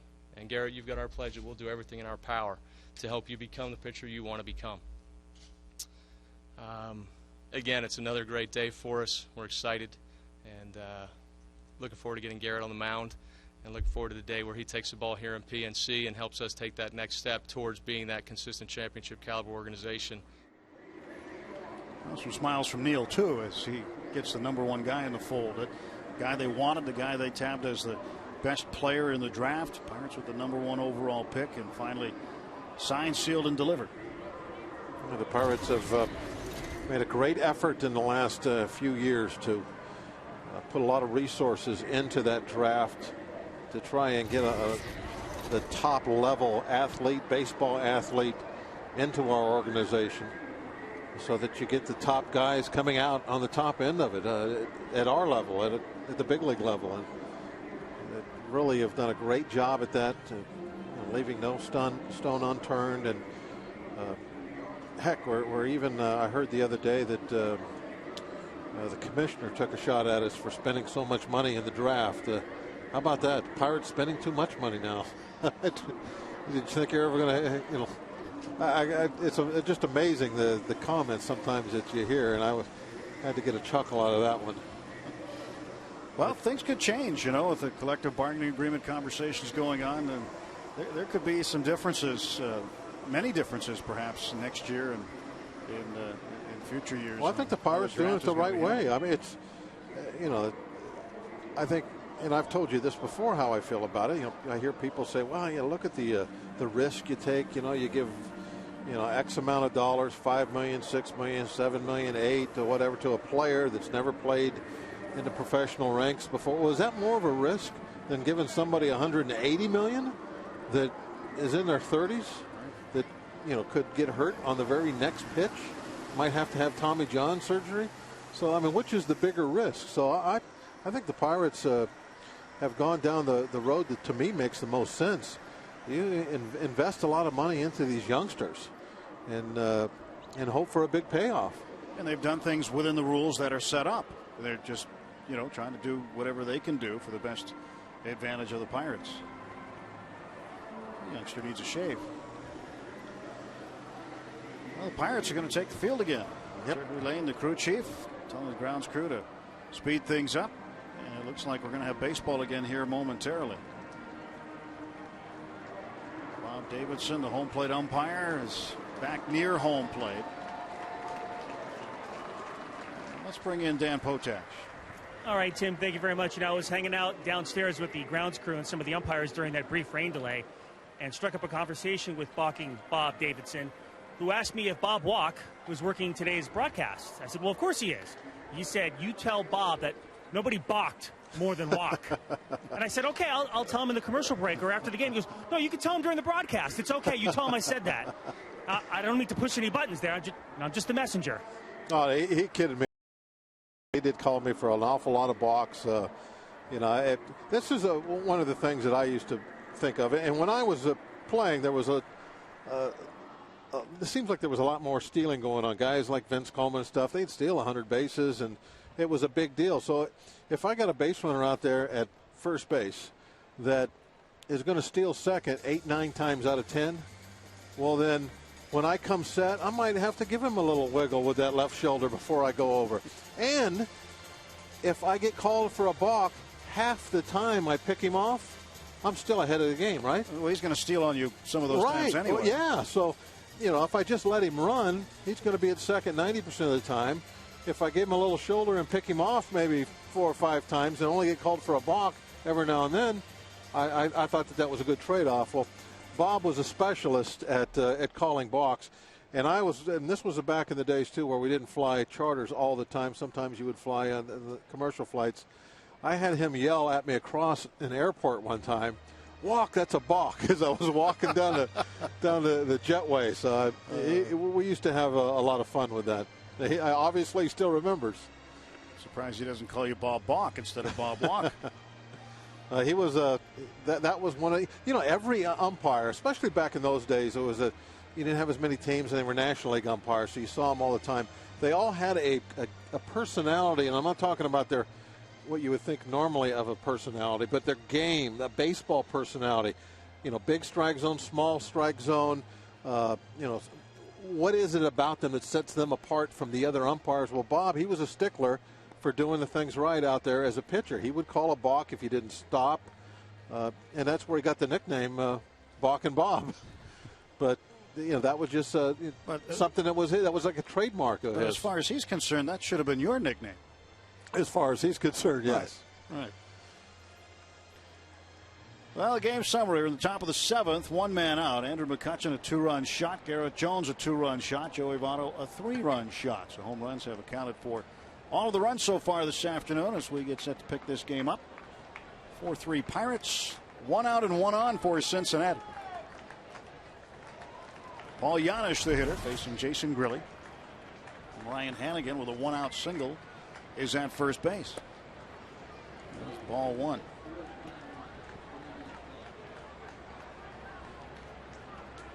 What we get? 20 minutes off? 20-minute delay. We'll get 61 altogether. Yes, sir. 61 minutes in delays. A little over an hour. Pop back and out of play. And you notice, too, as the season goes along, the games themselves have been getting a little longer and longer. Friday night's game went 3 hours and 58 minutes. And Clint Hurdle was asked about that today. And he said, he notices it throughout his career that as you get to this point, for a lot of teams, you'll run into games that are more meaningful for one team or another, and they are more deliberate about things. Sometimes it extends the length of the game. That's a strike. 2-2.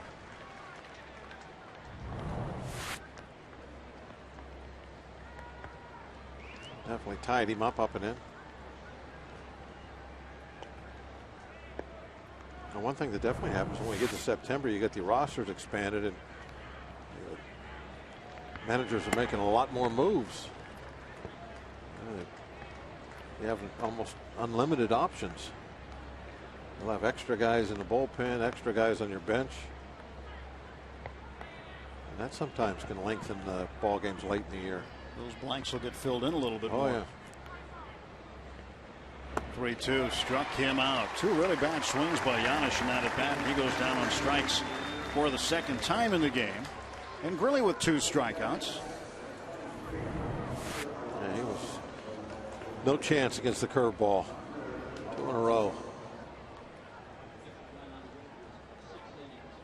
Not to rub it into Giannis, but those look like pitcher swings.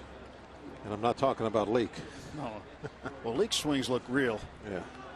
Here's Yonder Alonso pinch hitting for Leake.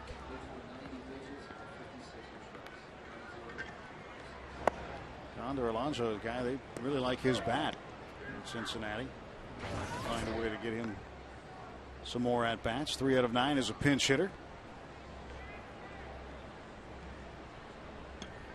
2 men out, top of the 7th. And Alonso takes one on the corner. 1-1. Jose Arredondo in the bullpen. He appeared in Friday night's game. Safe to say everybody appeared in Friday night's game out of the Reds bullpen. They used every pitcher they had. Came away with an 11-8 win. Kind of a wild game.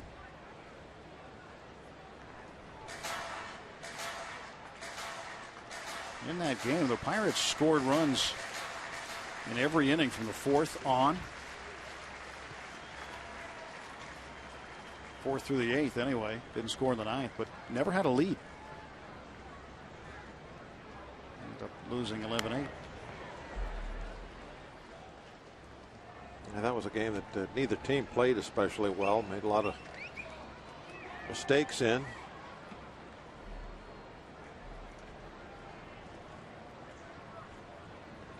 But then, yeah, it's baseball, so you get to turn the page and come back out. Did that yesterday and got a win. Here's a 1-2 coming. Foul back. Tony Watson hit his first major league win yesterday in relief. Warming up in the bullpen now for the Pirates. He got the call and then had to get up about 6 o'clock in the morning, start his drive from Indianapolis. Got here plenty of time for the game and ended up earning his first big league win after a 5-hour drive.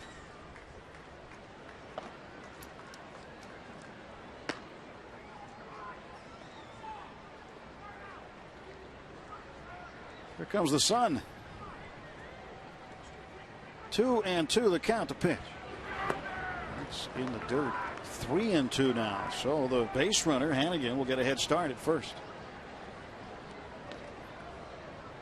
Kind of a crazy day weather-wise. 2 rain delays, but right now it is sunny. Bright sunshine. Shadows on the field from the lights.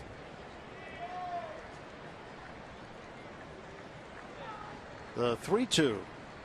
Runner goes, and it's fouled back.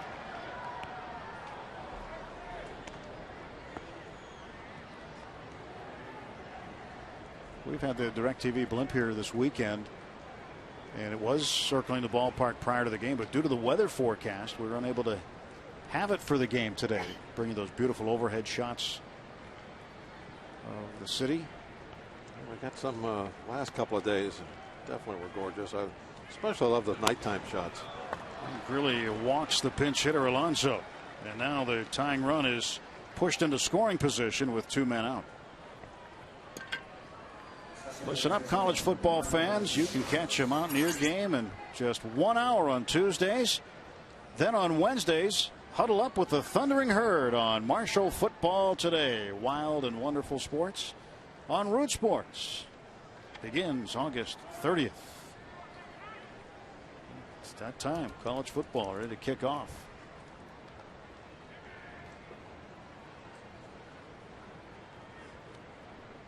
Thundering Herd from Huntington, West Virginia. Home of Donnie Robinson. Where Donnie grew up. Of course, Donnie lives down Bradenton now. Yep. Well, we say hi to Mike Hamrick, the athletic director at Marshall, who watches many Pirate games.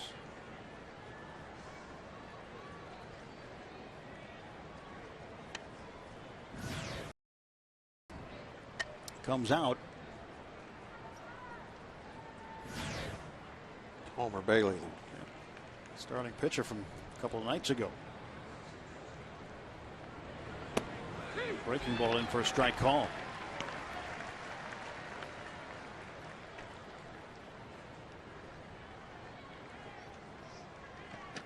Phillips doubled his last time up, scored a run, came home for free on the home run by Votto. 2 on, 2 out for Cincinnati in the 7th.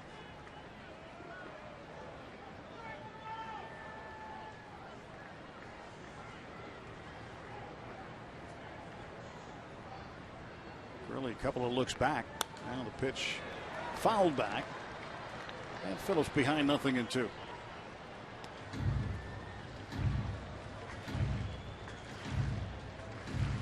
Brandon Phillips having conversations yesterday with Garrett Jones every time he went down to first base. And Jones really didn't say anything back. He just kind of smiled politely and nodded his head in acknowledgement.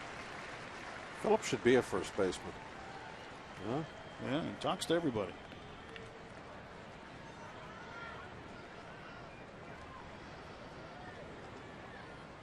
For that reason alone, anyway. Yeah, I mean, that's kind of first baseman. You need to have that kind of personality, like a barber or bartender. Sit there and hold those conversations with everybody that comes by.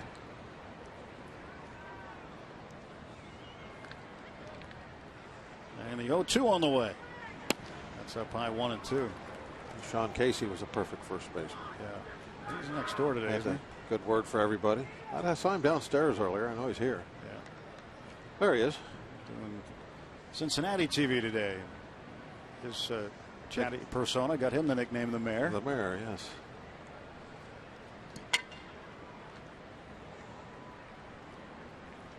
His lips aren't moving there. What's going on?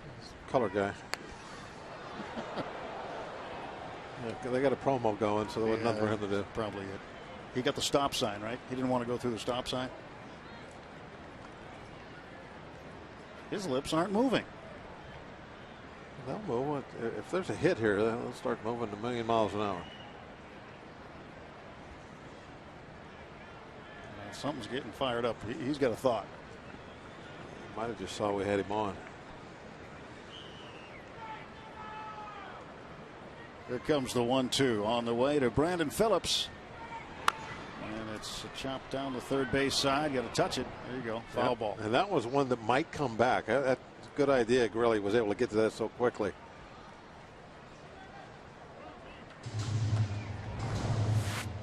And most of the time, the balls are going to be rolling away from that foul line. But this one here was holding its line pretty well. It was going to run parallel. And so if that hits one of those little bumps in the road you can see there, a little cleat mark or something, and get deflected, back toward the foul line, it could roll into fair territory. That's why it's so important to get over there, touch the ball, get it called foul. Don't ever give it a chance to roll back. Love the AGH camera. 1-2 fouled back. Well, Sean Casey hit the very first home run in this ballpark. April 9th, 2001. And we got to get the first sample of it. And how apropos that a Pittsburgh guy got the first home run at this ballpark, and a Pittsburgh guy got the last home run at Three River Stadium. John Wayner. I always thought that was very ironic that two guys from Pittsburgh, one hit the last one at Three Rivers, the other one hit the first one here. Todd Ritchie served that one up to Casey. Jason Grilli now, 1 ball, 2 strikes with Brandon Phillips. 4-3 Pirates, and Cincinnati trying to put a threat together here. They've got the tying run in scoring position. It's Ryan Hannigan at second base. Yonder Alonso behind him at first. Now cat and mouse continues. Fred Lewis on deck, the left fielder.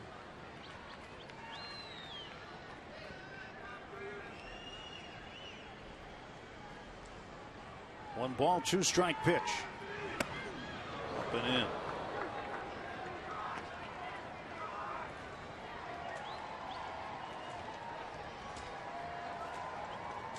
Was it this close, Bob? That's kind of Phillips' style. He's very flamboyant.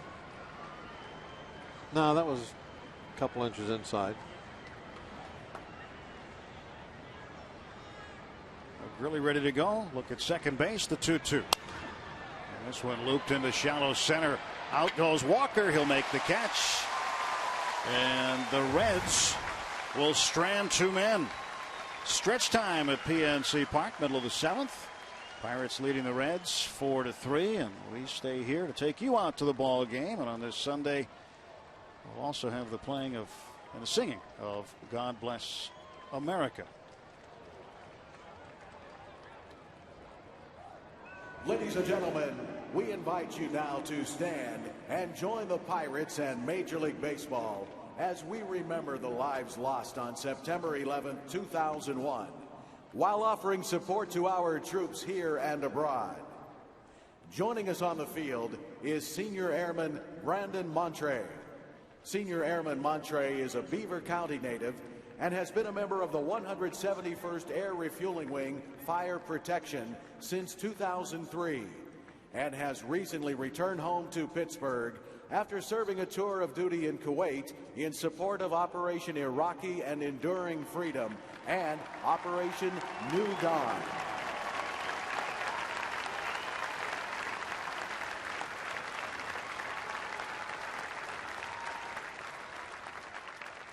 And here to lead us with God Bless America is a quartet from the St. Matthew United Methodist Church. God bless America, land that I love. Stand beside her and guide her through the night with the light from above. From the mountains to the prairies to the oceans white with foam. God bless America, my home sweet home. God bless America, my home sweet home.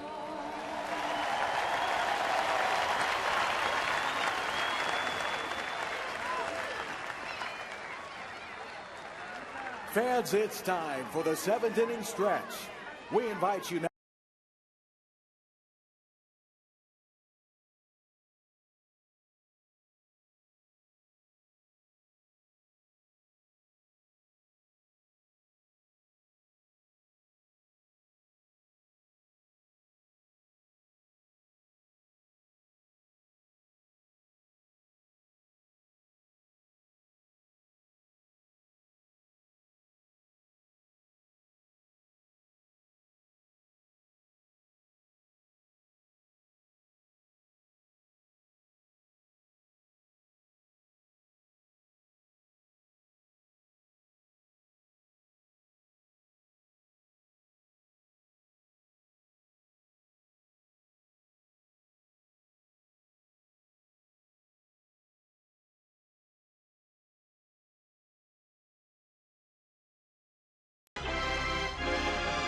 One of the Sunday traditions, Steve Blass giving gifts to his adoring fans below. 4-3.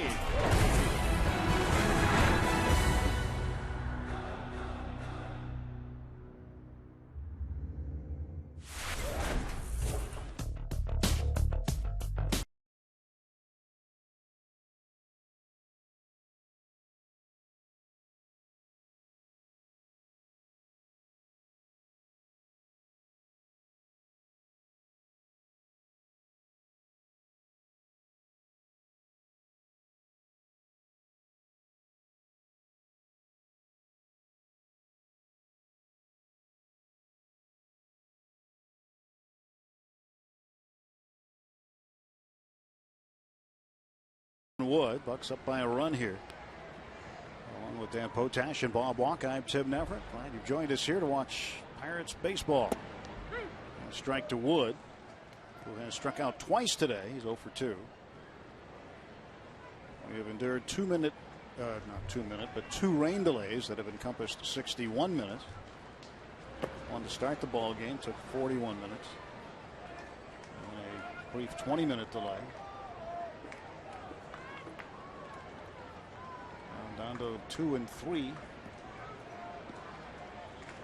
33 strikeouts to 25 walks. That's a lot of walks in 36 innings. Down on strikes goes Wood. Tough day at the office for Brandon Wood. He has struck out 3 times, twice swinging, now once looking. That ball had a lot of movement on it. I think he thought it was going to come inside, and it just didn't make it. Stayed right on the inside corner.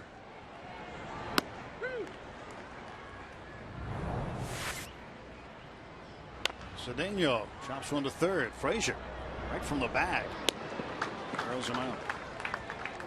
2 gone quickly in the 7th for Arredondo and the Reds. Now Matt Diaz will come to the plate and hit in the 9 spot.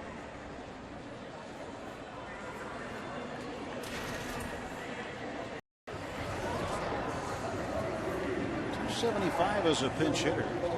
Fairly good job of pinch hitting roles. And with the way that the outfield is constructed right now, we're seeing him play in the outfield less frequently. Out in front, swing and a miss, nothing and 1 to Matt. Ryan Ludwig getting the time in left field. Ludwig coming over at the deadline, and we're seeing more and more regular time from Jose Tabata in right field. And I think that's a spot we can expect to see him in the future. It's looking more and more like that. I think he's going to settle in. That's where he wants to play, really.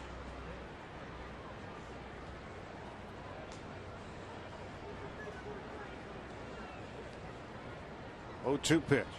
Diaz stays alive.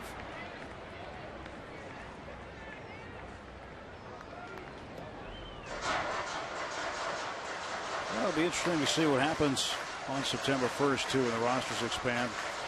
Who comes up, who gets some extra time to play. There's always a time when teams start to look at where guys might fit in for next season. And that time for most teams is during the month of September. Clint Hurdle will have some decisions to make. And over the last couple of seasons, the Pirates have not expanded completely to 40 men. They've brought just a few up.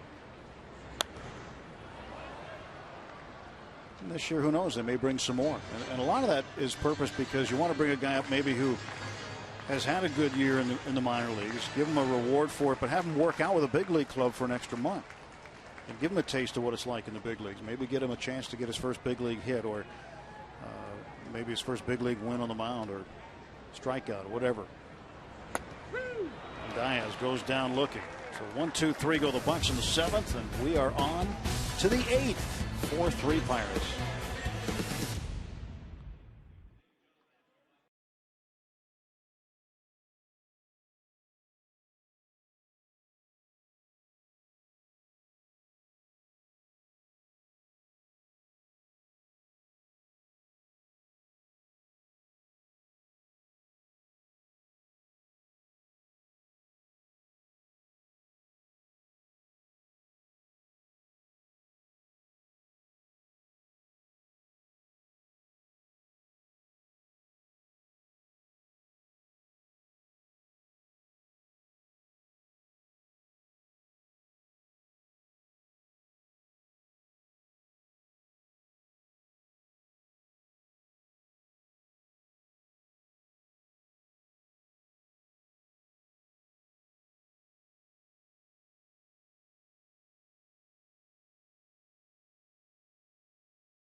brought to you by Mazda.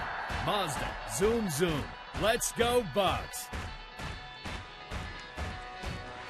Pirates a 1-run lead as we go to the 8th inning. And right-hander Jose Veras is on. His work over the last week. Sunday, Monday, Tuesday. Had Wednesday off. Thursday was an off day. Pitched on Friday. And again yesterday. And now today. That'll be 3 days in a row. And doesn't Clint have a rule that nobody pitches 4 days in a row? He does. Which would make Veras unavailable for tomorrow's doubleheader. And with a short bullpen, that's not always good when you play two in the same day. One thing Clint said, hoping they could keep Veras out of this ball game this afternoon. One thing Clint talked about earlier today when talking about the bullpen is that he would look to McCutchen in a long situation, but that McCutchen was ready to go. Joe Beimel would be ready to pitch here today, but he also said that we'll see what happens. We're trying to win today's game, so we're playing for today and not for tomorrow. And hopefully they get a W today and then worry about it tomorrow. Fred Lewis takes strike one. Well, that certainly is the most important thing. Is you don't give up a win today, you know, for something that you might have tomorrow. You have to win this one. Doubleheader tomorrow. This is the rubber match, the series. 0-1 pitch. And Lewis down to first. Nice stop by Jones. Toss to Veras covering one down. A bullet to first, and Jones held his ground. Yeah, good job by Veras also being there for him. Since he had to scramble and go pick that ball up, he didn't have time, even though it was hit hard, to take the bag himself.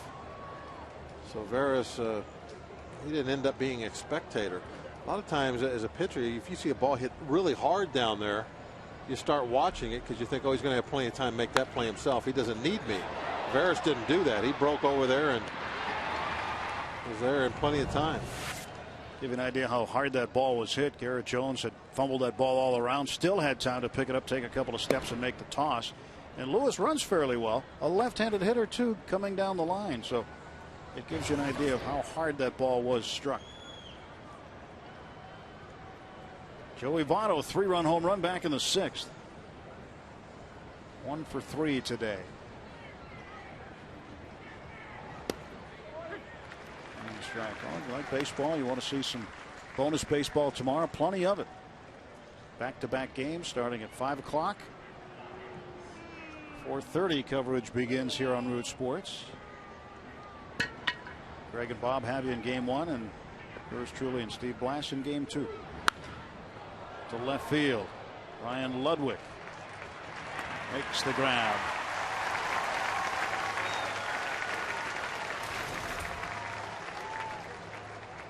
A nice play for out number 1, and then just a lazy fly ball for the second out.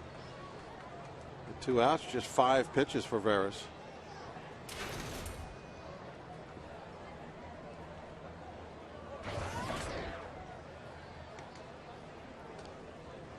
Jay Bruce walked in the first. He's flied out twice since, once to center and once to left.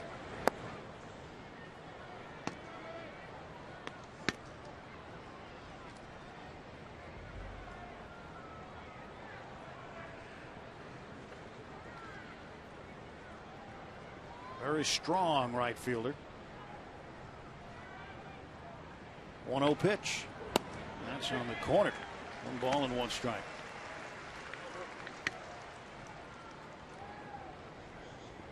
Bruce turned 24 years old on the 4th day of the season this year. Still very young. In the All-Star team for the first time.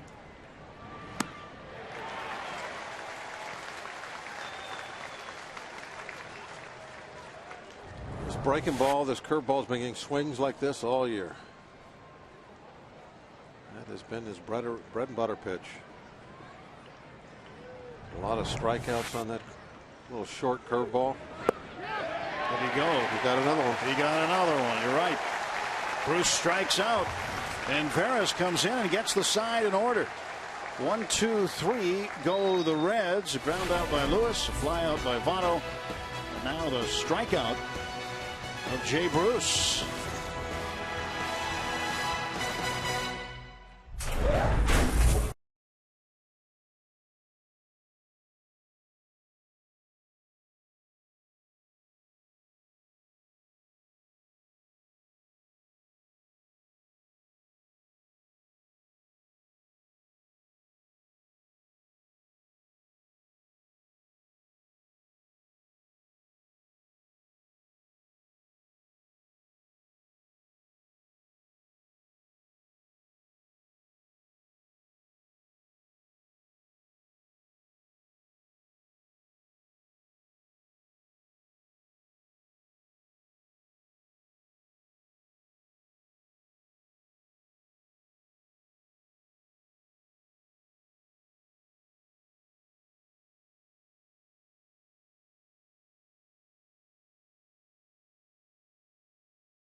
Said Bob Davidson heard a lot about it after this.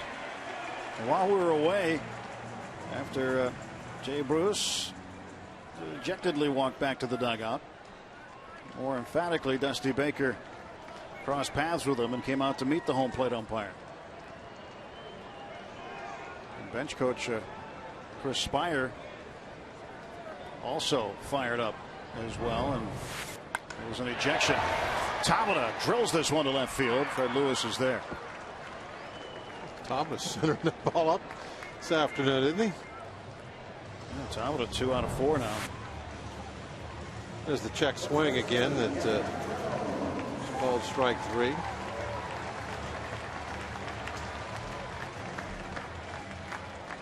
So Baker came out to argue, and then Chris Spire, the bench coach, got a little bit too chatty, and he was run out of the ballgame.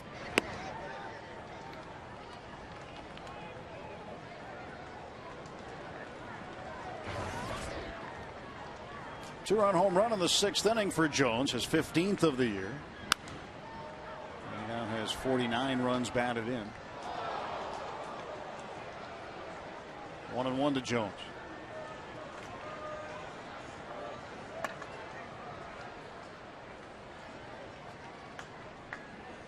Having a great August, isn't he?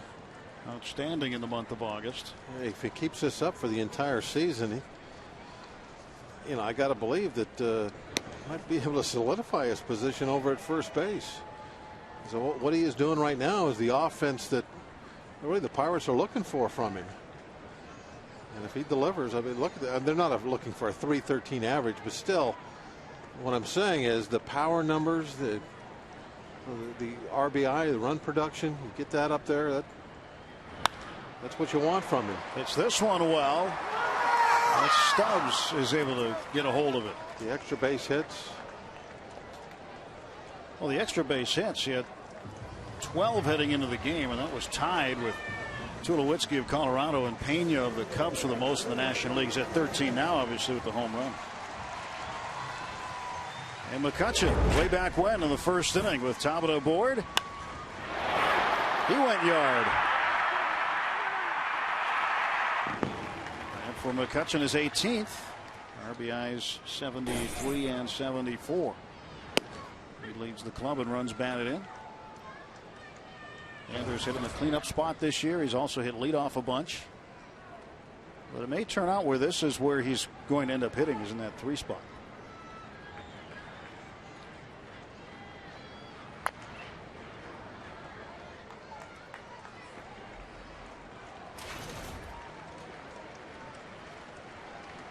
Oh, and 2 to Andrew McCutchen. 1 for 3 this afternoon.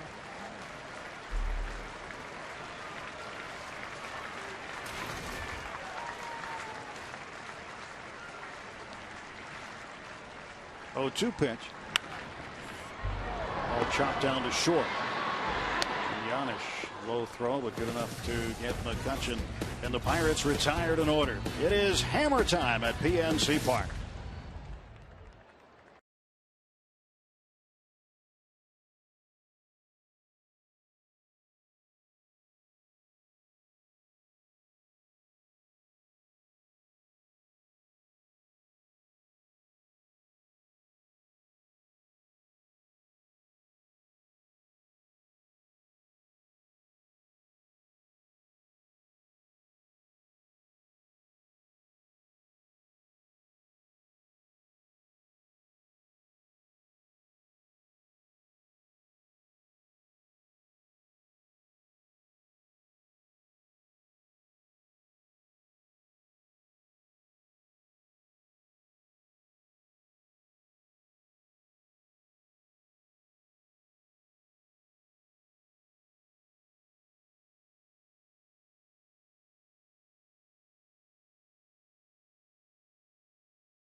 All right, how about those great shots from the AGH cam today? Absolutely terrific.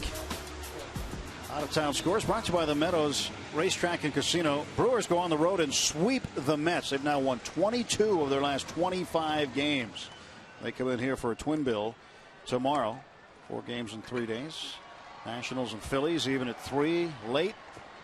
Dodgers leading the Rockies 3-2. And the Marlins and Padres just underway.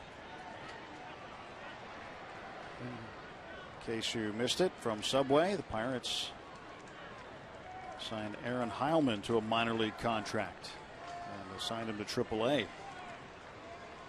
According to a published report on Pirates.com. Hanrahan in, and he delivers a strike to Todd Frazier. Taba's moved to left field. Checking out the glasses in the glare. Xavier Paul is in for defense and right. And Hanrahan 0-1. Delivers at 96 outside, 1-1.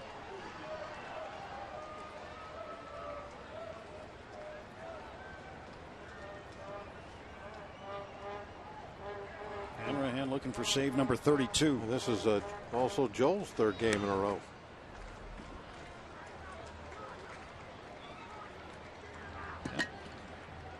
So again, with a doubleheader tomorrow,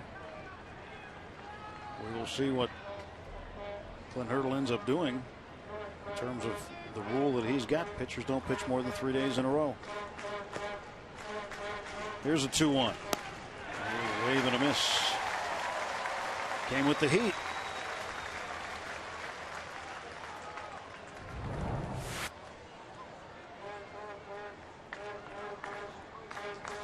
Oh, underneath it looked like. 2-ball, 2-strike pitch to Todd Frazier. And a line drive base hit. And the Reds now with a tying run aboard in the top half of the 9th inning. Frazier, the rookie who made his debut in May with the Reds, came back up and rolling one on the DL. This is the week that Joel Hanrahan has had in terms of pitches. So he pitched Friday, Saturday, and today. That's what we were alluding to earlier. Drew Stubbs. We got a strikeout pitcher on the mound and a strikeout guy for sure at the plate. I like this matchup for the Pirates. Stubbs has struck out once today. And on the season, he has struck out 166 times. That leads the majors. He is also the hardest guy to double up. Andrew McCutchen wants it. And he's got it for out number 1.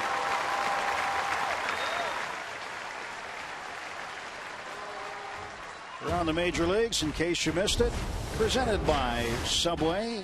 A-Rod returned to the lineup today against the Twins, went 0 for 4. He's been out since July 14th. Jimmy Rollins, strained right groin, and left the Phillies game today against the Nationals.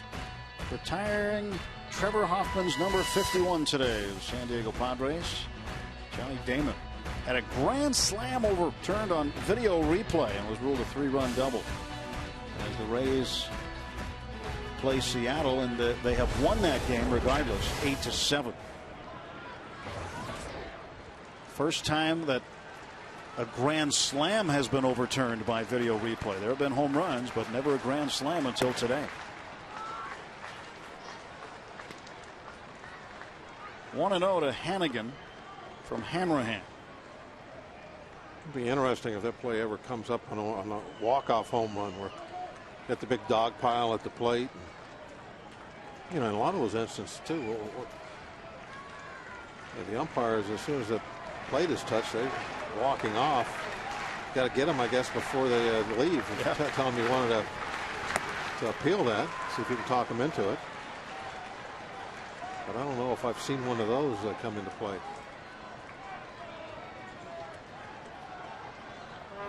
Two 2-0 is the count to Ryan Hannigan. Hit into a double play in the second inning. Now that was a big part of the game early on.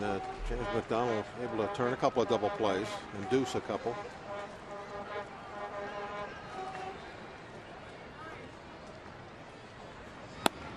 On the corner.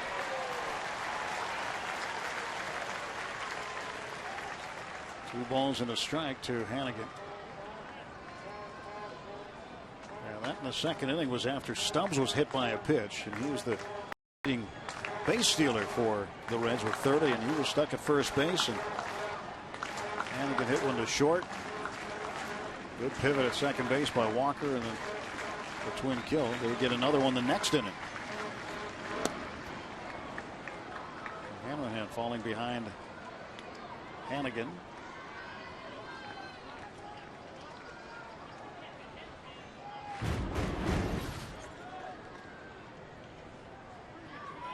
Top of the ninth, 4-3 Pirates, 5 hits apiece. All the runs today coming on home runs. A 2-run shot by McCutchen in the first, a 3-run shot by Votto for Cincinnati in the sixth, and a 2-run bomb by Jones in the bottom of the sixth.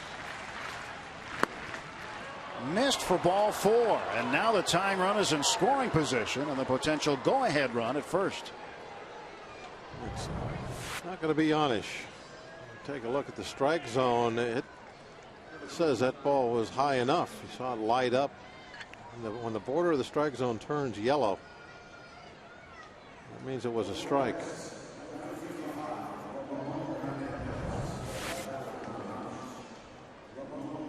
While the Pirates meet on the mound, Dusty Baker has gone to the bench, and he brings out Ramon Hernandez, the catcher, who is backing up Hannigan today.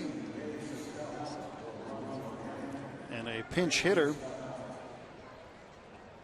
or rather a pinch runner, will go out to first base for Hannigan.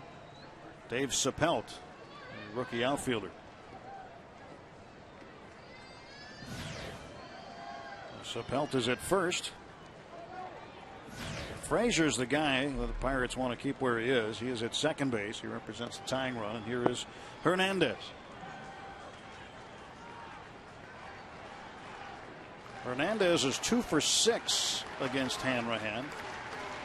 Hanrahan has struck him out once in their meetings. First play on the infield, 1 out. And the pitch. Strike 1. Hernandez has hit into 10 double plays. Grounded into 10 anyway.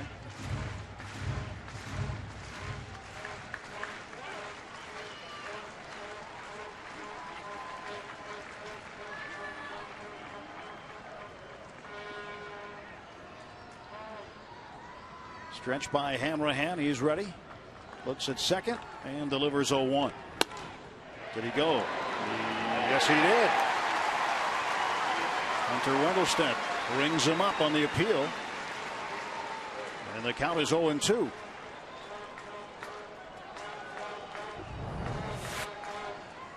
Take a look at the head of the bat. Decide for yourself whether he actually offered or not. Came out there just about next to the baseball as it was going by. The 0-2 to Ramon Hernandez. Ground ball, and Cedeno won't get it. Around third comes Frazier, and the ball game is tied. And Joel Hanrahan will get tagged with a blown save. It wasn't hit very well. Looked like just off the end of the bat, but well placed. Cedeno could not keep it in play. He's cheating a little bit towards second base because he wants that double play ball, and he couldn't get to the ground ball in the hole. If there was 2 outs, he probably gets to that, but because there was only 1 out, that takes about a step away from his range, playing over for a double play.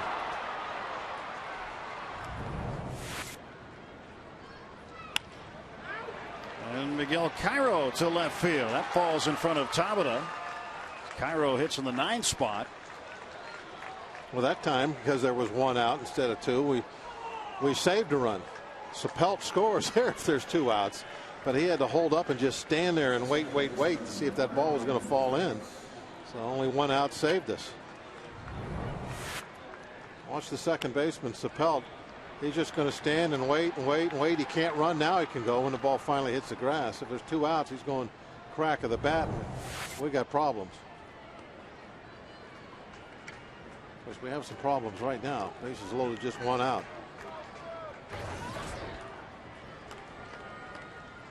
And the Pirate bullpen busy. Doesn't happen very often with Hanrahan out there. 1 out, the base is full. I'm guessing that's McCutcheon throwing right now.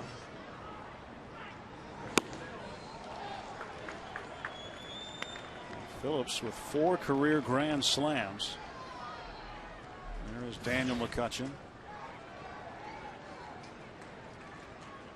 Now, this happened to Joel on Friday. An 8-8 ball game in the 9th inning. The Reds got 3 runs off it. And this one to Walker. He charges, flips to Cedeno for 1. That's all they're going to get, and the Reds take the lead. Now Hanrahan's on the hook. I think, I don't know. I have to see the replay perhaps, but I think Walker's got to come home for the force out on that if he's got a shot at home, because this is not a double play ball. Nah, he has no play at home whatsoever. Take that back.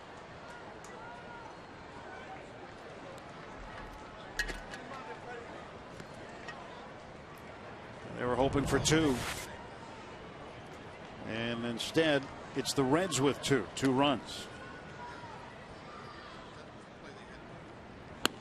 And Lewis takes a strike. So Hanrahan with his 3rd blown save of the season, but his first blown save in the 9th inning. The other 2 had come in the 8th when he'd come in for a long save. That was in Houston, and again the other night we talked about. Did not have a blown save until right after the All-Star break down in Houston.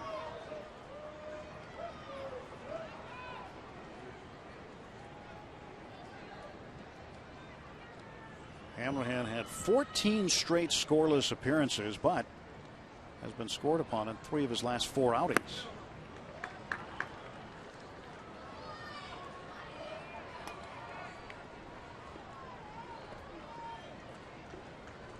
So as easy as Joel made it look during most of this season, things have toughened up for him. Francisco Cordero, the closer for the Reds, now in action in the bullpen. The 2-1 pitch to Lewis. That's 3-1.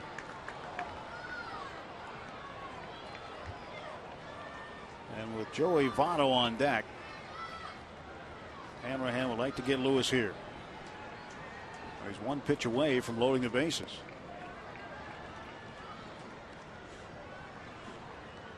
Here comes the 3-1.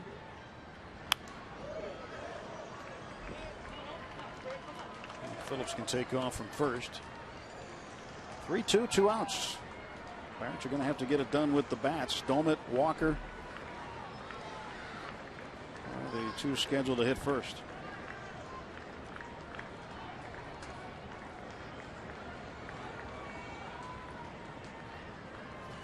Here is the payoff pitch to Lewis. We'll get another. Boy, the series win just 3 outs away. And the Reds with 3 hits, a walk, and a fielder's choice. And they have scratched out a couple of runs and have taken the lead. Well, you're right about the Hanrahan looking like he was unbeatable for so long. We've grown accustomed that when he comes out, it's over. Still baseball, and guys go through some ups and downs no matter who they are.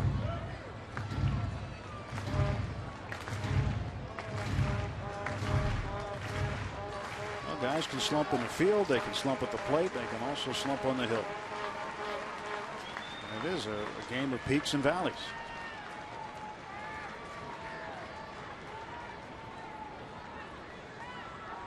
Payoff to Lewis. And he missed. And the bases are full of Reds again.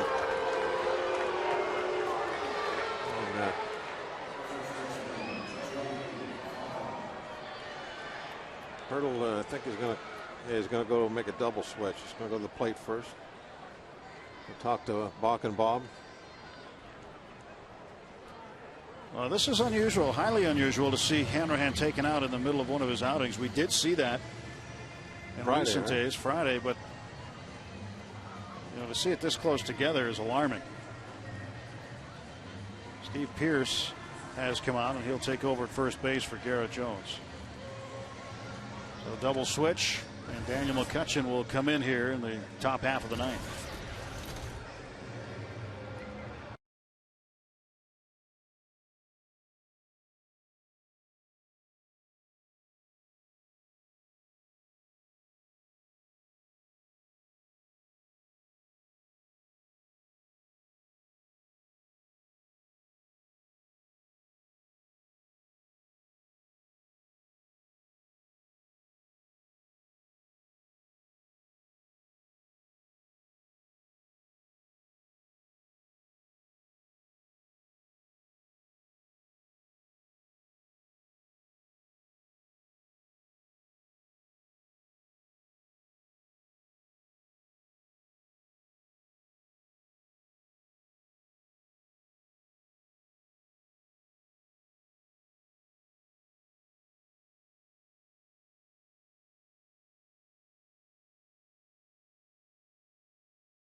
Closer Joel Hanrahan has touched him up for the second time in 3 games. Hanrahan did earn the save yesterday, but Friday night had a rough one, going just a third of an inning, giving up 3 runs.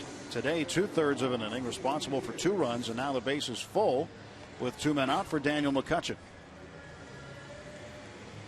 McCutchen's numbers on the year, and he was going to be the guy used in the long situation today, but now here he's pitching in the 9th inning. Pirates find themselves a run down, and this game is going to have some repercussions for tomorrow with that bullpen. There's 3 guys that have pitched 2 days in a row. Hanrahan, Resop, and Veras. Well, now Veras and Hanrahan have both now pitched 3 days in a row. So that doubleheader, starters are going to have to be very strong for the Pirates. Bullpen going to be a little short tomorrow. Steve Pearce goes into first base. McCutchen inserted into the number 2 spot in the batting order, where Garrett Jones was. Joey Votto, a little chopper to the right side, and that is a foul ball.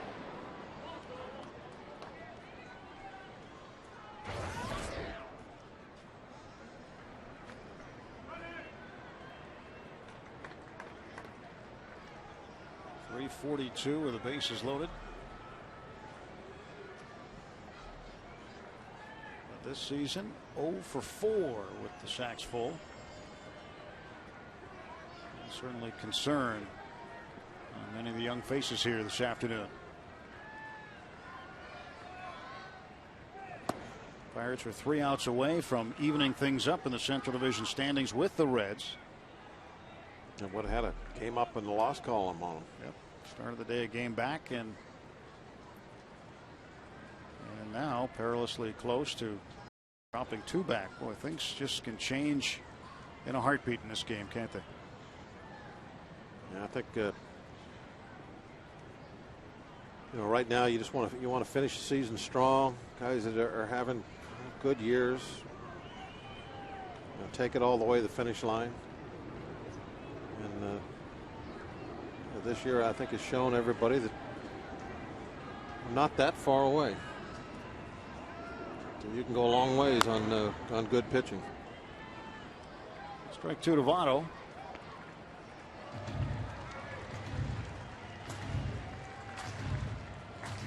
The Pirates still have 3 outs to work with in the bottom of the 9th inning. As the Reds scored here in the top half of the 9th, Pirates may be able to do it in the bottom half. We'll see. They could do it off of Francisco Cordero.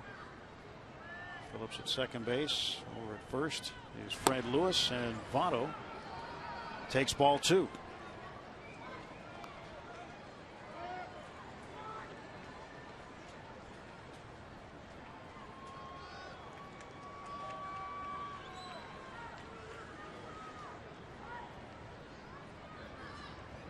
Two balls, 2 strikes. And he struck him out. So Votto goes down swinging with the bases full, but damage done. 2 runs in. It'll be Domet, Walker, and Paul.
More terrific pictures from the AGH cam this afternoon.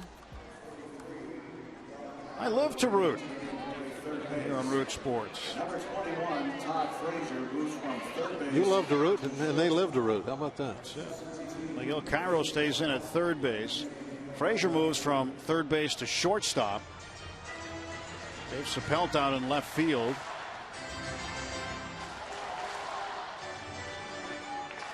And Ramon Hernandez remains in behind the plate. Well, the story for us today has been the home run ball. Let's do it in fashion. Walk-off long ball with no video review. No video reviews. You know, when I was talking about that earlier, I almost thought about, like, well, maybe we should knock on wood. But then if you knock on wood, you know, then that's going to jinx us for giving up the lead. So just don't, whatever you're thinking, don't do it. That jinx, there's no way to get out of the jinx.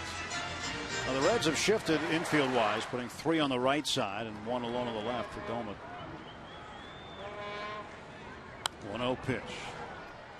1 ball, 1 strike now to Ryan. Almost looked like Doman maybe was taking a shot to that left side there.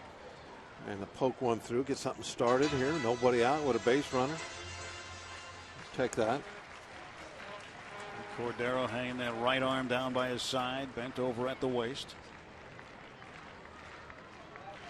1-1. 2 balls and a strike to Doman. Doman is 0 for 3 today. Ground out to the second baseman, Brandon Phillips, in the first inning. He's flied out twice to Drew Stubbs in center field. Walker on deck. 2-1 pitch. Doman. A base hit. And the tying run is on. Hit it through the shift. They covered everywhere but that part of the field.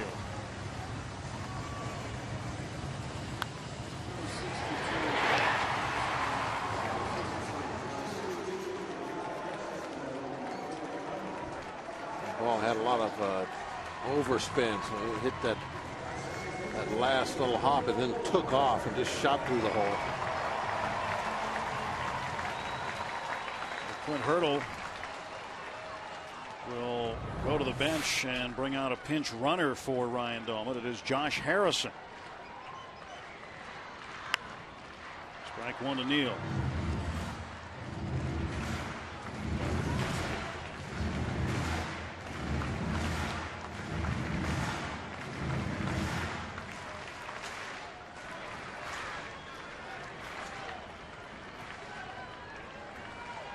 Cordero got a pretty good leg kick. If they had let him run. The 0-1 pitch to Walker. That's strike 2. Neal, pretty good 2-strike hitter. Cordero got a call. A little low, yeah. All right, got 1 left. Can't let it bother you too much. There goes Harrison. Pitch inside for a ball. Throw down, and he is out. Hernandez guns him down. Hurdle doesn't like the call.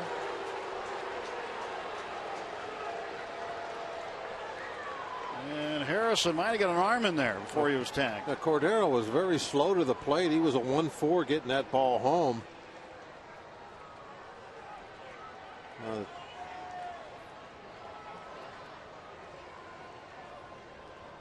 That wasn't the pitcher doing a great job holding on the runner. Hurdle arguing with Brian Knight, trying to do it more politely than he did Friday because Knight ran him from the ball game on Friday. They ran him from the dugout. Hurdle never even got on the field before he was thrown out.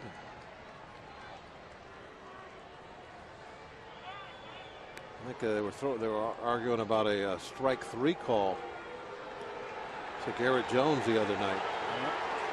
That was the stop and turnaround. There's his last chance. Yep, he's given 1 more chance, and he went over the line. Well, it doesn't matter if it's night or day.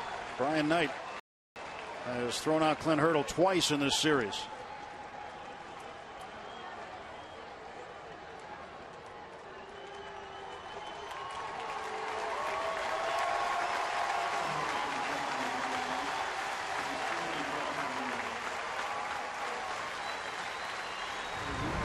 Let's get a look.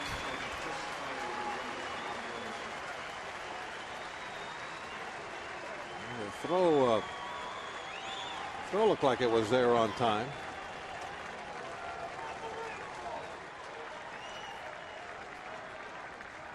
He But is safe. yeah, I didn't see a tag. Yeah, he's safe. He got his hand in there. He went to that back corner. He went to the outside edge, and that's what got him in there. The throw is caught toward the infield side. And Neil Walker drives this one to the gap. And Neil going for two. And wrestling Neil Walker gets himself into scoring position with one out. A leg double for Walker. And this is definitely not a double off the bat. Cincinnati probably shocked that they have a runner to deal with now in scoring position. This looks like a single, little flare over the shortstop's head. That's Sapelta is in left field, right? Yes, sir. He was really shaky, in my opinion. Friday night, I thought he played a poor left field. And he has to show some more urgency out there getting this ball in. Walker, he went really hard into first base. Now he's got the play right in front of him. And he sees is not coming in. There's no sense of urgency and takes advantage of it. Now he's in scoring position. Xavier Paul batting with one out. Chance to tie the ball game. Ball one to it.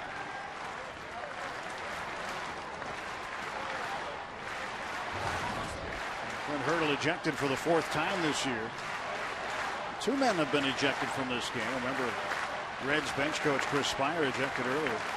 Didn't like the strike three call on Jay Bruce.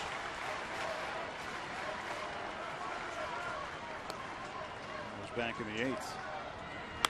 And Paul hits this one pretty deep to right field. This will move Walker along. Bruce with the catch, and Walker will tag and go down to third base.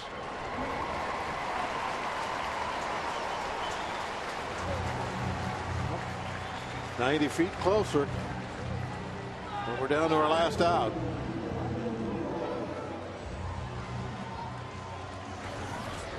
Brandon Wood has had a tough day. Now he needs some contact for a hit. He has struck out 3 times.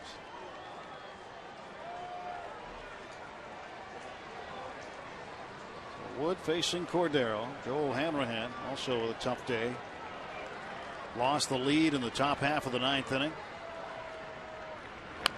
And Wood down 0-1.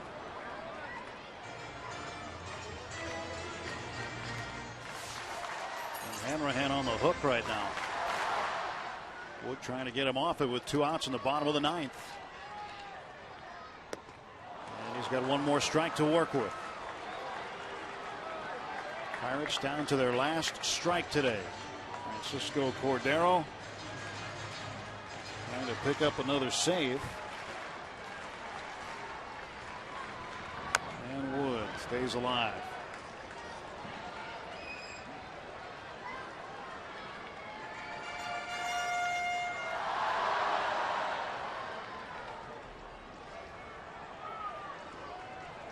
The 0-2 to Wood. 1 ball, 2 strikes.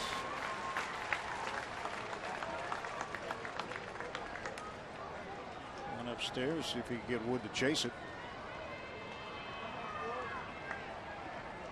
Probably going to try and throw that. Well, no, he's going to come inside with a fastball, looks like. And it's fought off, foul. I thought he'd try and go down and away with that breaking ball where he got the strike 2 pitch.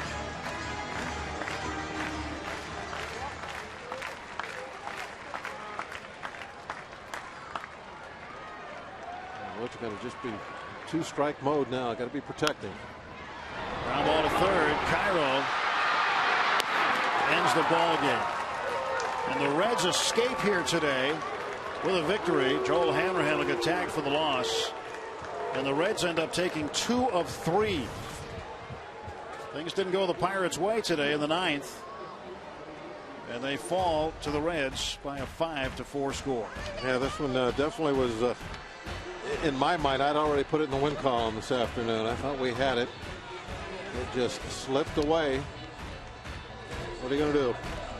Doubleheader day tomorrow as the Brewers come in. We'll wrap this one up. Pirates postgame coming up next.